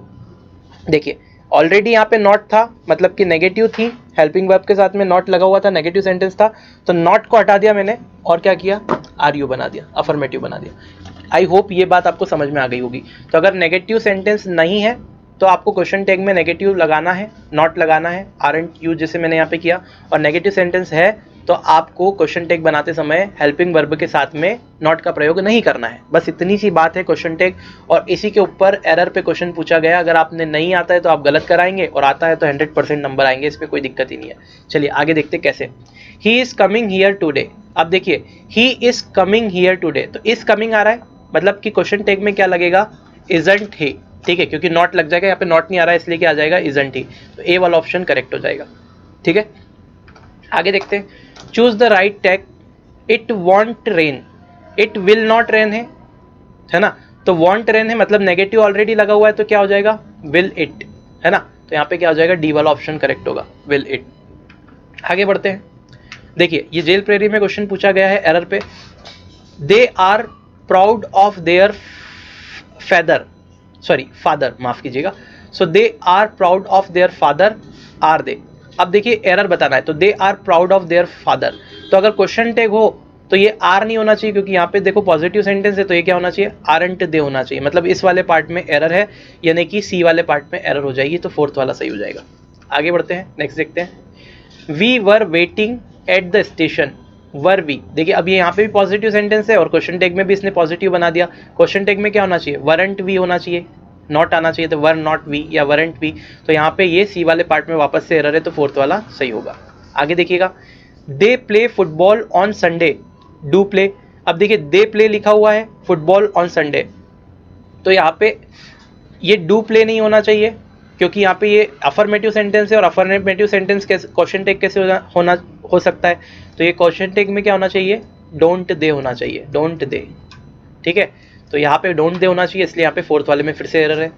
आगे बढ़ते हैं, यू हैवंट मेट हिम और हैजंट यू, तो यहाँ पे क्या लिखा है, यू हैवंट मेट हिम, तो ये हैवंट है, तो इसका क्वेश्चन टैग क्या बनना चाहिए, हैव यू करके क्वेश्चन मार्क, तो यहाँ तो ये गलत लिखा हुआ है, तो यहाँ पे फिर से सी वाले में एरर है, दैट मीन्स फोर्थ वाले में एरर है। तो देखिए आप सब दो सी वाले में एरर आ रही है। अब देखिए, she came home bye taxi, अब ये केम यानी कि सेकंड फॉर्म है, तो यहाँ पे क्या लिखा उसने, डिड ही, तो यहाँ पे क्या होना चाहिए था, डिडंट ही। क्लियर है, तो इस तरह से कुछ होना चाहिए, क्योंकि यहाँ पे नॉट लगना ही चाहिए था। क्यों लगना चाहिए था नॉट, क्योंकि यहाँ पे ये अफर्मेटिव सेंटेंस है, तो यहाँ पे भी सी वाले में दिक्कत है, यानी कि फोर्थ वाला ऑप्शन इनकरेक्ट है। आगे बढ़ जाते हैं, नेक्स्ट देखते हैं, these copies are for distribution, are they. अब देखिए कॉपीज आर फॉर डिस्ट्रीब्यूशन, तो ये आर यहाँ पे ऑलरेडी लगा हुआ है और ये पॉजिटिव सेंस दे रहा है, तो ये आरंट दे होना चाहिए था भाई फिर। ठीक है, आर दे कैसे हो सकता है, तो फिर से सी वाले में गलती है, यानी कि फोर्थ वाले में गलती है। ठीक है, आई होप दैट इज क्लियर, ये समझ में आ गया होगा। एक क्वेश्चन और देख लीजिए, यहाँ बोला है the first week of class, यहाँ पे क्या लिखा है, every student has to register before the end of the first week of class, तो every student has to register. अब ये हैज टू आया है, तो यहाँ पे क्या होना चाहिए, हैजंट ही, क्या होगा, हैज टू के लिए हैजंट ही। ठीक है, तो फर्स्ट वाला जो ऑप्शन है वो करेक्ट हो जाएगा क्वेश्चन टैग में। तो आई होप ये बिल्कुल क्लियर हो गया होगा, क्योंकि मैंने क्या किया कि सिंपल अफर्मेटिव था तो उस पर नॉट लगा के और फिर क्वेश्चन टैग मैंने बना दिया, जैसा कि मैंने आपको पहले समझाया स्टार्टिंग में। तो I hope that is clear. अब हम बात करेंगे टेंस की। दोस्तों अब हम बात करेंगे टेंस की। ठीक है, अरे यार दोस्तों बहुत मेहनत लगी इस वीडियो को बनाने में, प्लीज़ प्लीज़ प्लीज़ सब्सक्राइब कर लीजिए अगर आप पहली बार देख रहे हैं तो। और दूसरी बात ये कि आप शेयर ज़रूर कीजिए इस वीडियो को, जितना ज़्यादा हो सके इसे शेयर कीजिए ताकि लोगों तक ये पहुंच सके, और जिन लोगों को ज़रूरत है इस चीज़ की, जो पढ़ना चाहते हैं और एग्ज़ाम में जिन्हें मैं चाहता हूँ कि एग्ज़ाम में लोगों को हेल्प मिले इससे। ठीक है, तो आप शेयर कीजिए ज़्यादा से ज़्यादा। चलिए आगे बढ़ते हैं। अब टेंस की अगर बात करें तो मोटी मोटी चीज़ें हम पहले देख लेते हैं। पहली चीज़ तो ये कि हैज़ हैव के बाद में हमेशा वर्ब की थर्ड फॉर्म आती है, तो अगर कहीं भी आपके पास में सेंटेंस ऐसा दिख रहा है कि हैज़ हैव के बाद में वर्ब की थर्ड फॉर्म नहीं आई, तो हम सीधे उसको काट देंगे, हम उसको बोल देंगे कि वो गलत है। ठीक है, पहली बात। Second thing, has been have been के बाद में अगर मैं प्रेजेंट परफेक्ट कंटिन्यूस का स्ट्रक्चर देखूं या फिर परफेक्ट कंटिन्यूस जितने भी टेंस होते हैं उनके स्ट्रक्चर देखूं, तो हैज़ बीन हैव बीन या हैड बीन लिखा हुआ है या will have been shall have been लिखा हुआ है, तो उसके बाद में आईएनजी फॉर्म आती है। मतलब हैज़ हैव बीन के बाद में, हैज़ बीन या हैव बीन के बाद में हमेशा आईएनजी फॉर्म आएगी। और दूसरी बात यह है कि यहाँ पे सिंस और फॉर का भी प्रयोग किया जाता है। अब ये देख लीजिए, यहाँ से बहुत क्वेश्चन बनते हैं, वेरी इंपॉर्टेंट लगा देता हूँ मैं यहाँ पे, और जरा ध्यान से समझ लीजिए इसको थोड़ा सा समय दे करके। सिंस का प्रयोग किया जाता है पॉइंट ऑफ टाइम के लिए। अब आप बोलोगे गुरुजी पॉइंट ऑफ टाइम क्या होता है, तो पॉइंट ऑफ टाइम जैसे मतलब एक निश्चित समय, जैसे मैंने बोला संडे से, तो since Sunday, since Monday. Morning से, तो ये मॉर्निंग एक फिक्स टाइम है, तो सिंस मॉर्निंग, सिंस इवनिंग। 1996 से कोई सन दे दिया तो सिंस 1996। आपसे बोल दिया सिंस जनवरी बोल दिया, सिंस फरवरी बोल दिया, किसी भी मंथ से, तो ये point of time. Period of time का मतलब होता है समय अंतराल, बहुत ध्यान से समझिएगा। तो जब भी समय अंतराल की बात होती है तो हम क्या करते हैं, फॉर का प्रयोग करते हैं। जैसे कि 2 घंटे से, तो 2 घंटे क्या है, एक पीरियड ऑफ टाइम है। स्टार्ट हुआ होगा 1 second, 2 second, 3 second, 10 second, 20 second, 1 घंटा, आधा घंटा, फिर 2 घंटा, जैसा भी आधा घंटा, 1 घंटा, फिर 2 घंटा, तो ये पीरियड ऑफ टाइम है। ऐसे ही 5 दिन का क्या है, एक पीरियड ऑफ टाइम है, समय अंतराल है। ऐसे ही 2 महीने का क्या है, 2 महीने अगर बोले हैं तो वो समय अंतराल है 2 मंथ्स। तो इस तरह का जब होता है तब हम फॉर लगाते हैं, और एक फिक्स स्टार्टिंग पॉइंट रहता है तो वहां हम सिंस लगाते हैं, और एक पीरियड ऑफ टाइम रहता है तो फॉर लगाते हैं। आई होप क्लियर हो गया होगा। अब ये जरा ध्यान से देख लीजिए, इज, एम, आर, वॉज, वर के बाद में हमेशा वर्ब की आईएनजी फॉर्म लगती है। बस इतना याद रखिए, क्योंकि पूरा टेंस तो मैं यहाँ पे पढ़ा नहीं सकता रिवीजन में, लेकिन इतनी चीजें मैं आपको बता देता हूँ कि यहाँ से आपको हेल्प 100% एग्जाम में मिलेगी, और क्वेश्चंस देखिए आप खुद समझ जाएंगे। First question, I have being आया। अब ये बीइंग वर्किंग नहीं होता, तो ये ऐसा सेंटेंस गलत हो जाएगा, क्योंकि आई हैव बीन वर्किंग होना चाहिए। तो I have been working on this report since last Monday. तो देखिए यहाँ सिंस लगा हुआ है, और क्या लिखा हुआ है, लास्ट मंडे लिखा हुआ है भाई। तो लास्ट मंडे मतलब कि एक पॉइंट ऑफ टाइम है, तो ये बिल्कुल सही सेंटेंस है। क्योंकि देखिए आई हैव बीन वर्क, तो हैव बीन के बाद में वर्किंग आता है, आईएनजी फॉर्म आता है, तो ये कट कर दिया। ये बीइंग के बाद तो ऐसा कुछ होता नहीं, तो ये भी कट कर दिया मैंने यहाँ से देखकर। आई हैव बीन वर्कड हो गया, तो ये बीन के बाद में वर्कड नहीं यहाँ पे होना चाहिए, क्योंकि लास्ट मंडे लिखा हुआ है और फ्रॉम लास्ट मंडे में लिखा हुआ है, तो ये भी सेंटेंस गलत हो गया। तो ये तीनों कट होकर मेरे पास में सेकंड सेंटेंस सही हो गया। आगे बढ़ते हैं, जिस हिसाब से मैंने आपको बताया उस हिसाब से चल रहे हैं हम लोग। शी हैज बीन वर्किंग, ये अगर देखें तो प्रेजेंट परफेक्ट कंटिन्यूअस का सेंटेंस है। She has been working in an organisation since 2005। तो शी के साथ हैज आता है, बीन आता है, वर्किंग बिल्कुल सही है। इन ऑर्गेनाइजेशन सिंस 2005, 2005 से वर्क कर रही है, तो सिंस भी बिल्कुल सही है, क्योंकि सिंस ये पॉइंट ऑफ टाइम है 2005, तो पहला ही सेंटेंस करेक्ट हो गया। अब देखिए, she has been working organisation for गलत हो गया, क्योंकि पीरियड ऑफ टाइम के लिए लगता है, और ये फिक्स टाइम पे है ना, ये पॉइंट ऑफ टाइम है। फिर देखें, शी हैव बीन, शी के साथ हैव नहीं लगता, तो ये गलत हो गया। फिर आप पढ़ेंगे शी हैव बीन वर्किंग, तो ये हैव बीन तो लगता ही नहीं है, तो ये भी गलत हो गया, तो सिर्फ 1 वाला बचा। आगे बढ़ते हैं और नेक्स्ट देखते हैं। ग्रामेटिकली करेक्ट फिर से बताना है, the boys has been making. अब देखिए ज्यादातर स्ट्रक्चर इसी पे पूछे गए हैं, इसलिए जेल प्रेरी की एग्जाम की क्वेश्चन है। तो बॉयज हैज बीन मेकिंग, अब ये बॉयज है तो हैज कैसे लग सकता है, ये प्लूरल है तो इसके साथ हैव लगना चाहिए, सिंगुलर के साथ लगता है हैज तो ये कट गया, बॉयज के साथ हैज नहीं आ सकता, कट गया, बॉयज हैज बीन कट गया, बॉयज हैव बीन बिल्कुल करेक्ट हो गया। ठीक है, तो ये करेक्ट है। तो इस तरह से आपको क्वेश्चन को करना है, पूरे पढ़ना भी नहीं, सीधे हो जाएगा। आगे बढ़ते हैं, she has been listening to music for 2 hours, ये 2 घंटे की बात कर रही है, तो 2 घंटे के लिए फॉर लगाया, बिल्कुल सही है, क्योंकि ये पीरियड ऑफ टाइम है, तो ये तो करेक्टनेस बैठती है। शी हैज बीन लिसनिंग, तो ये भी बिल्कुल सही है, क्योंकि हैज के बाद शी के साथ हैज लगता है, बीन हो गया और आईएनजी फॉर्म, तो ये फर्स्ट ही वाला ही करेक्ट हो गया। सेकंड वाला ही बीन लिसनिंग हो गया, और सिंस आपने लगा दिया 2 आवर, तो 2 आवर से अगर सिंस लगा दिया तो पॉइंट ऑफ टाइम के लिए लगता है, तो ये करेक्ट इनकरेक्ट हो गया। शी के साथ हैव आता नहीं है, तो दोनों भी इनकरेक्ट हो गया, तो फर्स्ट वाला करेक्ट है। ठीक, आगे बढ़ते हैं। She has been suffering badly from stress, she has been suffered, तो ये बीन सफर्ड नहीं आएगा, इनकरेक्ट हो गया। हैव बीन आता नहीं है शी के साथ, तो दोनों इनकरेक्ट हो गया, फर्स्ट वाला करेक्ट हो गया। तो she has been suffering badly from stress, तो ये यहाँ पे सही है, स्ट्रेस से, क्योंकि यहाँ पे कोई टाइम की बात नहीं हो रही है, स्ट्रेस से सफर कर रही है। ठीक है, इसलिए ये करेक्ट होगा। आगे बढ़ जाते हैं। They have been trying to complete their work since Monday, तो मंडे के पहले सिंस आएगा, बिल्कुल सही है। फॉर मंडे हो नहीं सकता, क्योंकि पॉइंट ऑफ टाइम है। सिंस बिल्कुल सही है, लेकिन दे हैव बीन ट्राइंग, एक मिनट, फर्स्ट वाला देखेंगे, they have been trying to complete their work since Monday. ठीक है, दे हैव बीन, यहाँ पे बीइंग आ गया, देखिए बीन नहीं है, बीइंग है, तो ये भी गलत हो गया। दे हैव बीन, यहाँ पे भी बीइंग लिखा हुआ है, तो ये भी इनकरेक्ट हो गया, मतलब फर्स्ट वाला ही आपका क्या है, करेक्ट है, बिल्कुल सही है। चलिए आगे बढ़ते हैं। ही हैज फॉरगिव, अब ये ही हैज फॉरगिव मी, ये सेकंड फॉर्म कैसे आ गई, हैज के बाद में थर्ड फॉर्म आनी चाहिए, तो गलत कर दो। ही हैज फॉरगिवन मी, तो देखिए ये ही के बाद हैज आता है, ही के साथ हैव नहीं आ सकता, तो ये दोनों तो इनकरेक्ट हो गए, मतलब सेकंड वाला करेक्ट हो गया। ही हैज फॉरगिवन, हैज के बाद हमेशा थर्ड फॉर्म, यहाँ पे देखिए हैज तो आया, लेकिन यहाँ पे सेकंड फॉर्म आ गई, तो ये गलत हो गया, थर्ड फॉर्म वाला सही होगा। तो he has forgiven me for all my mistake. चलिए बहुत बढ़िया, ये सेकंड वाला करेक्ट हो गया। आगे बढ़ते हैं। हैव बीइंग, तो मैंने बोला हैव बीइंग वर्क नहीं होता, खत्म कर दो। आई हैव, आई के साथ हैव लगता है, been working for you for the last 3 month. अब देखिए फॉर आया, द लास्ट 3 मंथ्स, ये पीरियड ऑफ टाइम है, तो ये सेंटेंस बिल्कुल करेक्ट हो गया, कोई दिक्कत नहीं है।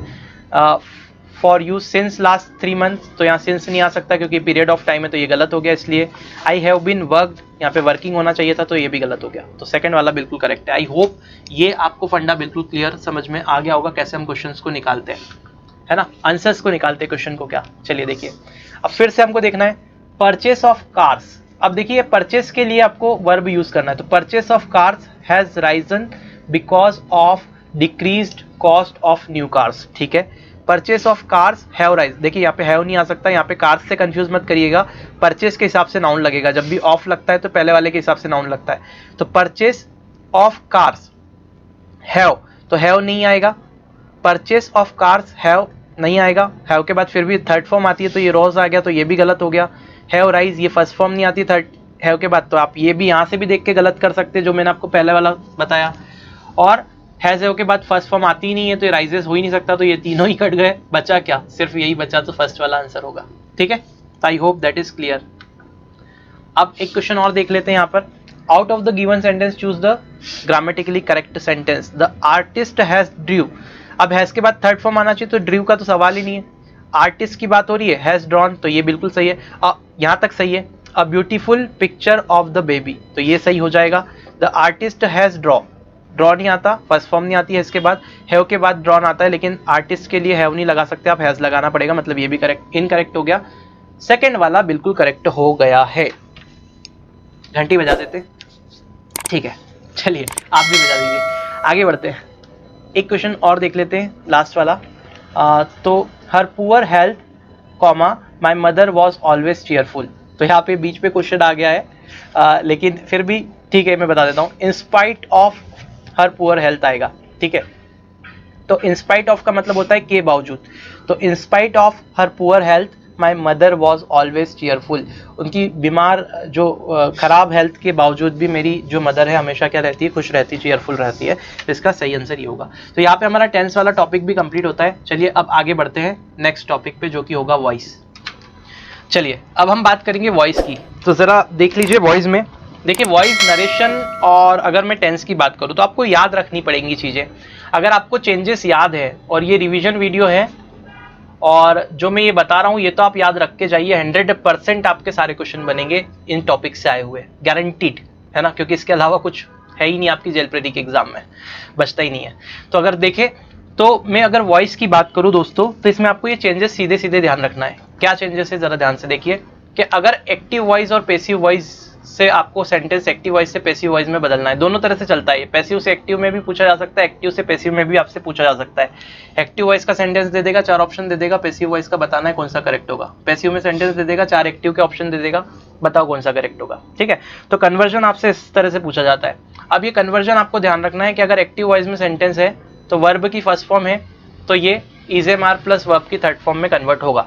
अगर वर्ब की फर्स्ट फॉर्म में नॉर्मली सिंपल प्रेजेंट टेंस में सेंटेंस है तो इज एम आर और वर्ब की थर्ड फॉर्म में कन्वर्ट हो जाएगा पैसिव वॉइस उसका। अब वॉइस क्या होता है, तो आप नॉर्मली सब्जेक्ट वर्ब और ऑब्जेक्ट, ये अफर्मेटिव सेंटेंस का आपका स्ट्रक्चर होता है नॉर्मल सेंटेंस में, टेंस में अगर देखें तो। और अगर आप वॉइस बोलते हैं, वॉइस अगर देखें तो ये आप सेंटेंस क्या करते हैं, ऑब्जेक्ट से बनाते हैं। ठीक है, और सब्जेक्ट सबसे लास्ट में आ जाता है। ठीक है, और वो भी पॉजिटिव केस में आता है, तो ऑब्जेक्ट वर्ब और फिर पॉजिटिव केस में सब्जेक्ट। इतना ज़्यादा डीप में नहीं जाना है हमको तो सिर्फ ये वाली चीज़ याद रखनी है जिससे हम मैथ्स जैसे इंग्लिश के क्वेश्चन बना पाए। ठीक है, अब ज़रा देखिए क्या चीज़ें, इनको अगर नहीं याद है तो अभी रट लो, क्योंकि लास्ट मोमेंट पे आप क्या करेंगे, एग्जाम है आपकी। अब अगर आपको अभी तक भी इंग्लिश में नहीं समझ में आ रहा है तो आप इनको रट लीजिए, सीधे सीधे आपका काम बन जाएगा 100%। अभी हम क्वेश्चन लगा के भी दिखाएंगे आपको। तो वर्ब की first form is am are plus verb की थर्ड फॉर्म में चेंज हो जाएगी। ऐसे ही अगर वर्ब की सेकेंड फॉर्म की बात करूँ, पास्ट सिंपल, तो ये वाज वर्ब प्लस वर्ब की थर्ड फॉर्म में चेंज हो जाता है। ठीक है, यानी कि पास्ट सिंपल जो है वो आपका वाज वर्ब प्लस वर्ब की थर्ड फॉर्म में चेंज हो जाएगा। ऐसे ही अगर विल शेल प्लस वर्ब की फर्स्ट फॉर्म है तो ये सिंपली विल शेल और वर्ब की फर्स्ट फॉर्म में विल शेल के बाद में बी लग के वर्ब की थर्ड फॉर्म लग जाता है। ऐसे ही is am are plus ING form देके रखा हुआ है ना, तो इज एम आर, तो ऐसे ही अगर is am are plus verb की आईएनजी फॉर्म आपको देके रखा हुआ है तो इज एम आर के बाद में कुछ नहीं रहेगा। जैसे प्रेजेंट कंटिन्यूस या पास्ट कंटिन्यूस की बात रहेगी तो उसके बाद में सिर्फ बीइंग लग के वर्ब की थर्ड फॉर्म आ जाता है, हेल्पिंग वर्ब वो की वही रहती है। ठीक है, बीइंग लग के वर्ब की थर्ड फॉर्म। ऐसे ही पास्ट कंटिन्यूस की बात करें तो was verb plus ING form है ना, तो वॉज वर्ब प्लस वर्ब की आईएनजी फॉर्म है, तो ये किस में कन्वर्ट हो जाएगा, ये वॉज वर्ब के बाद में बीइंग लग जाएगा और वर्ब की थर्ड फॉर्म में कन्वर्ट हो जाएगा। Was verb being plus verb की थर्ड फॉर्म, ये इधर नहीं आएगा, यहाँ आएगा। ठीक है, ऐसे he has have plus verb की थर्ड फॉर्म है तो यहाँ पे ये हैज हैव बीन लग जाएगा इसके आगे और वर्ब की थर्ड फॉर्म में ये कन्वर्ट हो जाएगा। ठीक है, ऐसे ही अगर मैं बात करूँ will have shall have plus verb की थर्ड फॉर्म है तो ये क्या हो जाएगा, will have shall have been plus verb की थर्ड फॉर्म, ये लिखा हुआ है विल शेल प्लस में have plus been plus verb की थर्ड फॉर्म में कन्वर्ट हो जाएगा, ठीक है। पास्ट परफेक्ट की बात करें, यानी कि हैड प्लस वर्ब की थर्ड फॉर्म लिखा हुआ है, तो वो क्या हो जाएगा, हैड बीन प्लस वर्ब की थर्ड फॉर्म में कन्वर्ट हो जाएगा। ऐसे ही अगर मॉडल की बात करें तो शुड वुड कैन के बाद में क्या होता है, फर्स्ट फॉर्म, मॉडल के बाद हमेशा फर्स्ट फॉर्म आता है, तो अगर मॉडल और वर्ब की फर्स्ट फॉर्म है तो वो क्या हो जाएगा, मॉडल के बाद में सीधे सीधे बी टू लग के आए, मॉडल के बाद में सीधे सीधे टू और बी लगेगा और फिर वर्ब की थर्ड फॉर्म। जैसे कोई भी मॉडल हमने दे दिया सेंटेंस में, तो आप क्या करेंगे, मॉडल के बाद नॉर्मली क्या रहता है सेंटेंस में, वर्ब की फर्स्ट फॉर्म रहती है, तो आप क्या करेंगे, मॉडल के बाद में बी लगा के और वर्ब की थर्ड फॉर्म लगा देंगे, ठीक है। एक्टिव वॉइस में मॉडल प्लस फर्स्ट फॉर्म और पैसिव वॉइस में क्या हो जाएगा, modal plus be plus verb की थर्ड फॉर्म, ठीक है। ये आपको ध्यान रखना है स्ट्रक्चर। अगर मैं पहले गलत बोल गया हूं तो माफी चाहता हूं। अगर टू के बाद में वर्ब की फर्स्ट फॉर्म होती है तो वो चेंज हो जाता है किसमें, टू के बाद बी लग जाता है और वर्ब की थर्ड फॉर्म में। ऐसे ही हु जो होता है बाय हुम में चेंज हो जाता है वॉइस में, पैसिव वॉइस में। तो आई होप ये कन्वर्जन आपको समझ में आए होंगे। अगर नहीं आया है तो वॉइस का एक वीडियो मैंने पूरा बनाया हुआ है जिसमें पूरा A to Z समझाया किस तरह से कन्वर्ट होता है, तो वो वीडियो का डिस्क्रिप्शन में मैं लिंक दे दूंगा, वहां से आप देख सकते हैं। अगर वहां भी आपको नहीं मिल रहा है तो आप प्लेलिस्ट में चले जाइएगा इंग्लिश की और वहां पे वॉइस का वीडियो देख लीजिए, आपको पूरी पिक्चर क्लियर हो जाएगी। अभी मैं सिर्फ रिविजन के हिसाब से बता रहा हूँ। और अब देखिए इनका यूज करके हम क्वेश्चंस को कैसे बनाते हैं।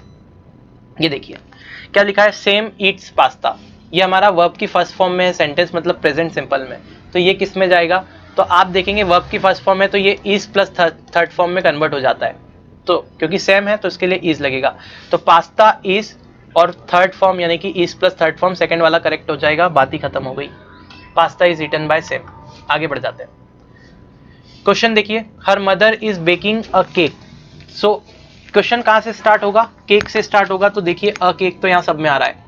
अब इज बेकिंग यानी कि is am are plus ING वाला फॉर्म हो गया, ये is am are plus verb की आईएनजी फॉर्म। तो मैंने बताया था इसमें कुछ नहीं होता, सिर्फ अगर इज एम आर लिखा हुआ है तो आप क्या करेंगे, इसके बाद में बीइंग लगा देंगे और वर्ब की थर्ड फॉर्म लगा देंगे, ठीक है। तो देखिए जरा कहाँ आ रहा है, बीइंग कहाँ आ रहा है, तो इज बीइंग और वर्ब की third form bagged, is being bagged, तो ये बी वाला ऑप्शन करेक्ट हो गया, क्योंकि केक वॉज तो आएगा नहीं, वॉज भी नहीं आएगा, इज यहाँ नहीं आएगा, इज बीइंग बेग्ड, यानी कि बी वाला ऑप्शन करेक्ट हो गया। कुछ देखने की जरूरत ही नहीं है, सीधे हम चेंज देखेंगे और सीधे सीधे लगाएंगे फटाफट से। अगला क्वेश्चन देख लेते हैं। The builders have build a perfect dam across the stream.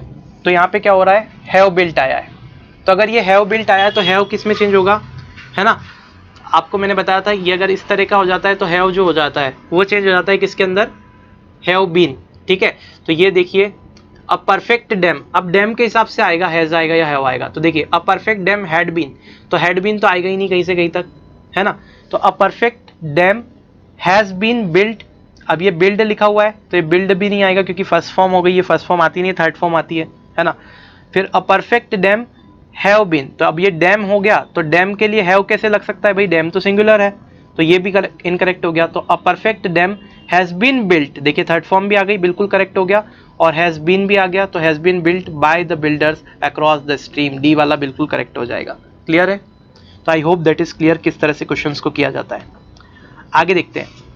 The assignment had not been completed by me, अब ये हैड नॉट बीन आ गया, तो had not been completed by me, और ये जो है पैसिव वॉइस में आपको सेंटेंस दे रखा है और एक्टिव वॉइस में आपको बताना है, तो हैड नॉट बीन दे रखा है, मेरी बात को ध्यान से समझने की कोशिश कीजिए।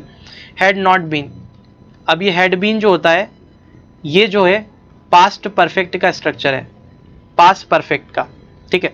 तो अगर मैं पास्ट, माफ कीजिएगा, पास्ट परफेक्ट कंटिन्यूस की बात कर रही है, हैड बीन तो वहीं आता है, तो अगर मैं इसको किस में कन्वर्ट करूंगा, अपने एक्टिव वॉइस में कन्वर्ट करूंगा, तो ये सिंपली पास्ट में जाएगा, किस में जाएगा, पास्ट में जाएगा, मतलब हैड आएगा, सिर्फ हैड आएगा, ठीक है। तो आई हैव नॉट कंप्लीटेड, तो हैव तो आ ही नहीं सकता, आई हैड नॉट बीन तो आएगा ही नहीं क्योंकि बीन ऑलरेडी लगा हुआ है तो वो वहां से रिमूव होगा, द असाइनमेंट वॉज भी नहीं आ सकता, सिर्फ हैड आएगा, तो I had not completed the assignment, B वाला ऑप्शन बिल्कुल करेक्ट हो जाएगा। ये थोड़ा सा डीप हो गया, ये एमपीएसआई का क्वेश्चन है, लेकिन आप इस तरह से भी पलट कर क्वेश्चन को सॉल्व कर सकते हैं। देखिए नेक्स्ट क्वेश्चन देखते हैं। Is a letter written by you, तो देखिए इज से बना हुआ है, is a letter written by you, अब यहाँ पे पैसिव वॉइस में दे रखा है और ये भी इंट्रोगेटिव टाइप का सेंटेंस है, is a letter written by you, तो यहाँ पे इज कब आता है पैसिव वॉइस में, इसका एक्टिव वॉइस आपको बनाना है, एक्टिव वॉइस बना के देना है। अब आप बताइए इज के बाद में थर्ड फॉर्म है, ये इज और थर्ड फॉर्म है, तो आप देखिए इज और थर्ड फॉर्म जो आती है पैसिव वॉइस में वो किससे बनती है, वर्ब की फर्स्ट फॉर्म से बनती है। तो आप देखिए वर्ब की फर्स्ट फॉर्म क्या है, तो यहाँ डिड आया तो यहाँ पे हो ही नहीं सकता, इज अ लेटर ये भी नहीं हो सकता, आर भी नहीं हो सकता, तो क्या आएगा do you write a letter, सीधे सीधे, क्योंकि वर्ब की फर्स्ट फॉर्म में अगर इंट्रोगेटिव सेंटेंस देखते हैं तो डू डज का प्रयोग होता है। ठीक है, तो इसके लिए आपको टेंस याद होना जरूरी है, तब जाकर आप सीख से कर पाएंगे। अदरवाइज आपको स्ट्रक्चर जो चेंज हो रहे हैं वो तो याद होना जरूरी ही है ना। जैसे कि मैंने यहाँ पे इज और थर्ड फॉर्म देखा और वर्ब की फर्स्ट फॉर्म ढूंढी, तो वर्ब की फर्स्ट फॉर्म क्या हो गया, do you write a letter. अब ये आर इज नहीं आएगा, है ना, सीधे सीधे, क्योंकि वर्ब की फर्स्ट फॉर्म यानी कि प्रेजेंट सिंपल मुझे ढूंढना है। आपका जो सेंटेंस है वो प्रेजेंट सिंपल में होना चाहिए, और प्रेजेंट सिंपल में क्या होती है, डू डज हेल्पिंग वर्ब लगती है, इसलिए मैंने ये सिलेक्ट किया। तो I hope that is clear. कुछ लोगों को हो सकता है कन्फ्यूजन भी हो, वो कमेंट भी करे बाद में, लेकिन ये रिवीजन के हिसाब से मैं थोड़ा सा फास्ट इसमें मैंने सब कुछ ये पढ़ाया है और बड़ी मेहनत से इस वीडियो को मैंने प्रिपेयर किया है, तो आप लोग ज़्यादा से ज़्यादा शेयर ज़रूर कीजिएगा। चलिए एक आध क्वेश्चन और लेते हैं। तो इसमें क्वेश्चन देखिए, by whom were you given this order, मतलब ये भी पैसिव वॉइस का सेंटेंस है और एक्टिव में बदलना है। देखिए ये क्वेश्चन जो है ना इतने हार्ड नहीं आएंगे एमपीएस, ये आपके जेल प्रेमी में एसआई के क्वेश्चन है, सिर्फ प्रैक्टिस के लिए मैंने आपके लिए लिए हुए हैं। बाकी जो स्टार्टिंग वाला जो मैंने आपको बताया था फंडा, सीधे सीधे कन्वर्जन का एक्टिव से पैसिव में ही क्वेश्चन आएगा, आप सीधे लगा सकते, कोई प्रॉब्लम नहीं आएगी आपको। ठीक है, तो अगर इसको देखें तो वर यू गिवन मतलब कि वर के बाद में थर्ड फॉर्म है। ठीक है, तो ये वाला सेंटेंस किस में होता है, तो ये सीधे सेकेंड फॉर्म का सेंटेंस होता है। ठीक है, मतलब कि पास्ट सिंपल में जाएगा ये। तो पास्ट सिंपल में अफर्मेटिव, पास्ट सिंपल का इंट्रोगेटिव सेंटेंस कैसे बनेगा जरा देखिएगा। तो who gave you these orders, क्योंकि ये पास्ट सिंपल में क्या होता है, सेकंड फॉर्म लगती है, तो यहाँ पे सीधे ही फर्स्ट वाला ऑप्शन आपका करेक्ट हो जाएगा, ये तीनों जो है वो इनकरेक्ट हो जाएंगे। तो देखिए a letter was written by Shreyal. अब देखिए Shreyal is writing a letter, is writing, तो इज के बाद में राइटिंग आ रहा है, इज राइटिंग। तो मैंने आपको बताया था अगर इसका पैसिव वॉइस मुझे बनाना है तो क्या होता है, इज बीइंग आ जाएगा और वर्ब की थर्ड फॉर्म। तो इज बीइंग रिटन देख लीजिए कहाँ आ रहा है, तो इज बीइंग रिटन यहाँ आ रहा है, डी वाला ऑप्शन करेक्ट हो जाएगा। ठीक है, आई होप दैट इज क्लियर। तो हमारा जो है ये पूरा वीडियो खत्म होता है, काफ़ी मशक्कत के बाद ये वीडियो बना हुआ है। तो अगर आपको वीडियो पसंद आया है, 100% आपकी हेल्प करेगा, ये तो मेरी गारंटी है। तो आप इस वीडियो को ज़्यादा से ज़्यादा अपने दोस्तों में शेयर कीजिए, जितना ज़्यादा हो सके इसे फैला दीजिए, उन लोगों तक पहुँचाइए जिन्हें इसकी ज़रूरत है, जो कि चाहते हैं, मतलब इंग्लिश प्रॉब्लम आ रही है जिनको इंग्लिश सीखने में और डरते हैं उस चीज़ से। डरने की कोई ज़रूरत नहीं है, तरीके आपके सही होना चाहिए, तो आप बिल्कुल आसानी से आंसर निकाल पाएंगे। तो ये छोटा सा एक गिफ्ट मेरी तरफ से, ये वीडियो आप मानिए आपके एग्जाम के लिए, एग्जाम से पहले। और इस वीडियो को आपने अगर पूरा देखा है तो 101% मैं श्योरिटी के साथ कहता हूँ कि आपका एक अलग ही आप कॉन्फिडेंस लेकर जाएंगे एग्जाम में, और आपको बहुत ज़्यादा इससे हेल्प मिलने वाली है। आपका पूरा कंप्लीट रिवीजन मैंने लगभग यहाँ ग्रामर पोर्शन का करवाने की कोशिश की है। तो चलिए मैं मिलता हूँ आपसे नेक्स्ट वीडियो में, तब तक के लिए जय हिंद, ख्याल रखिए अपना।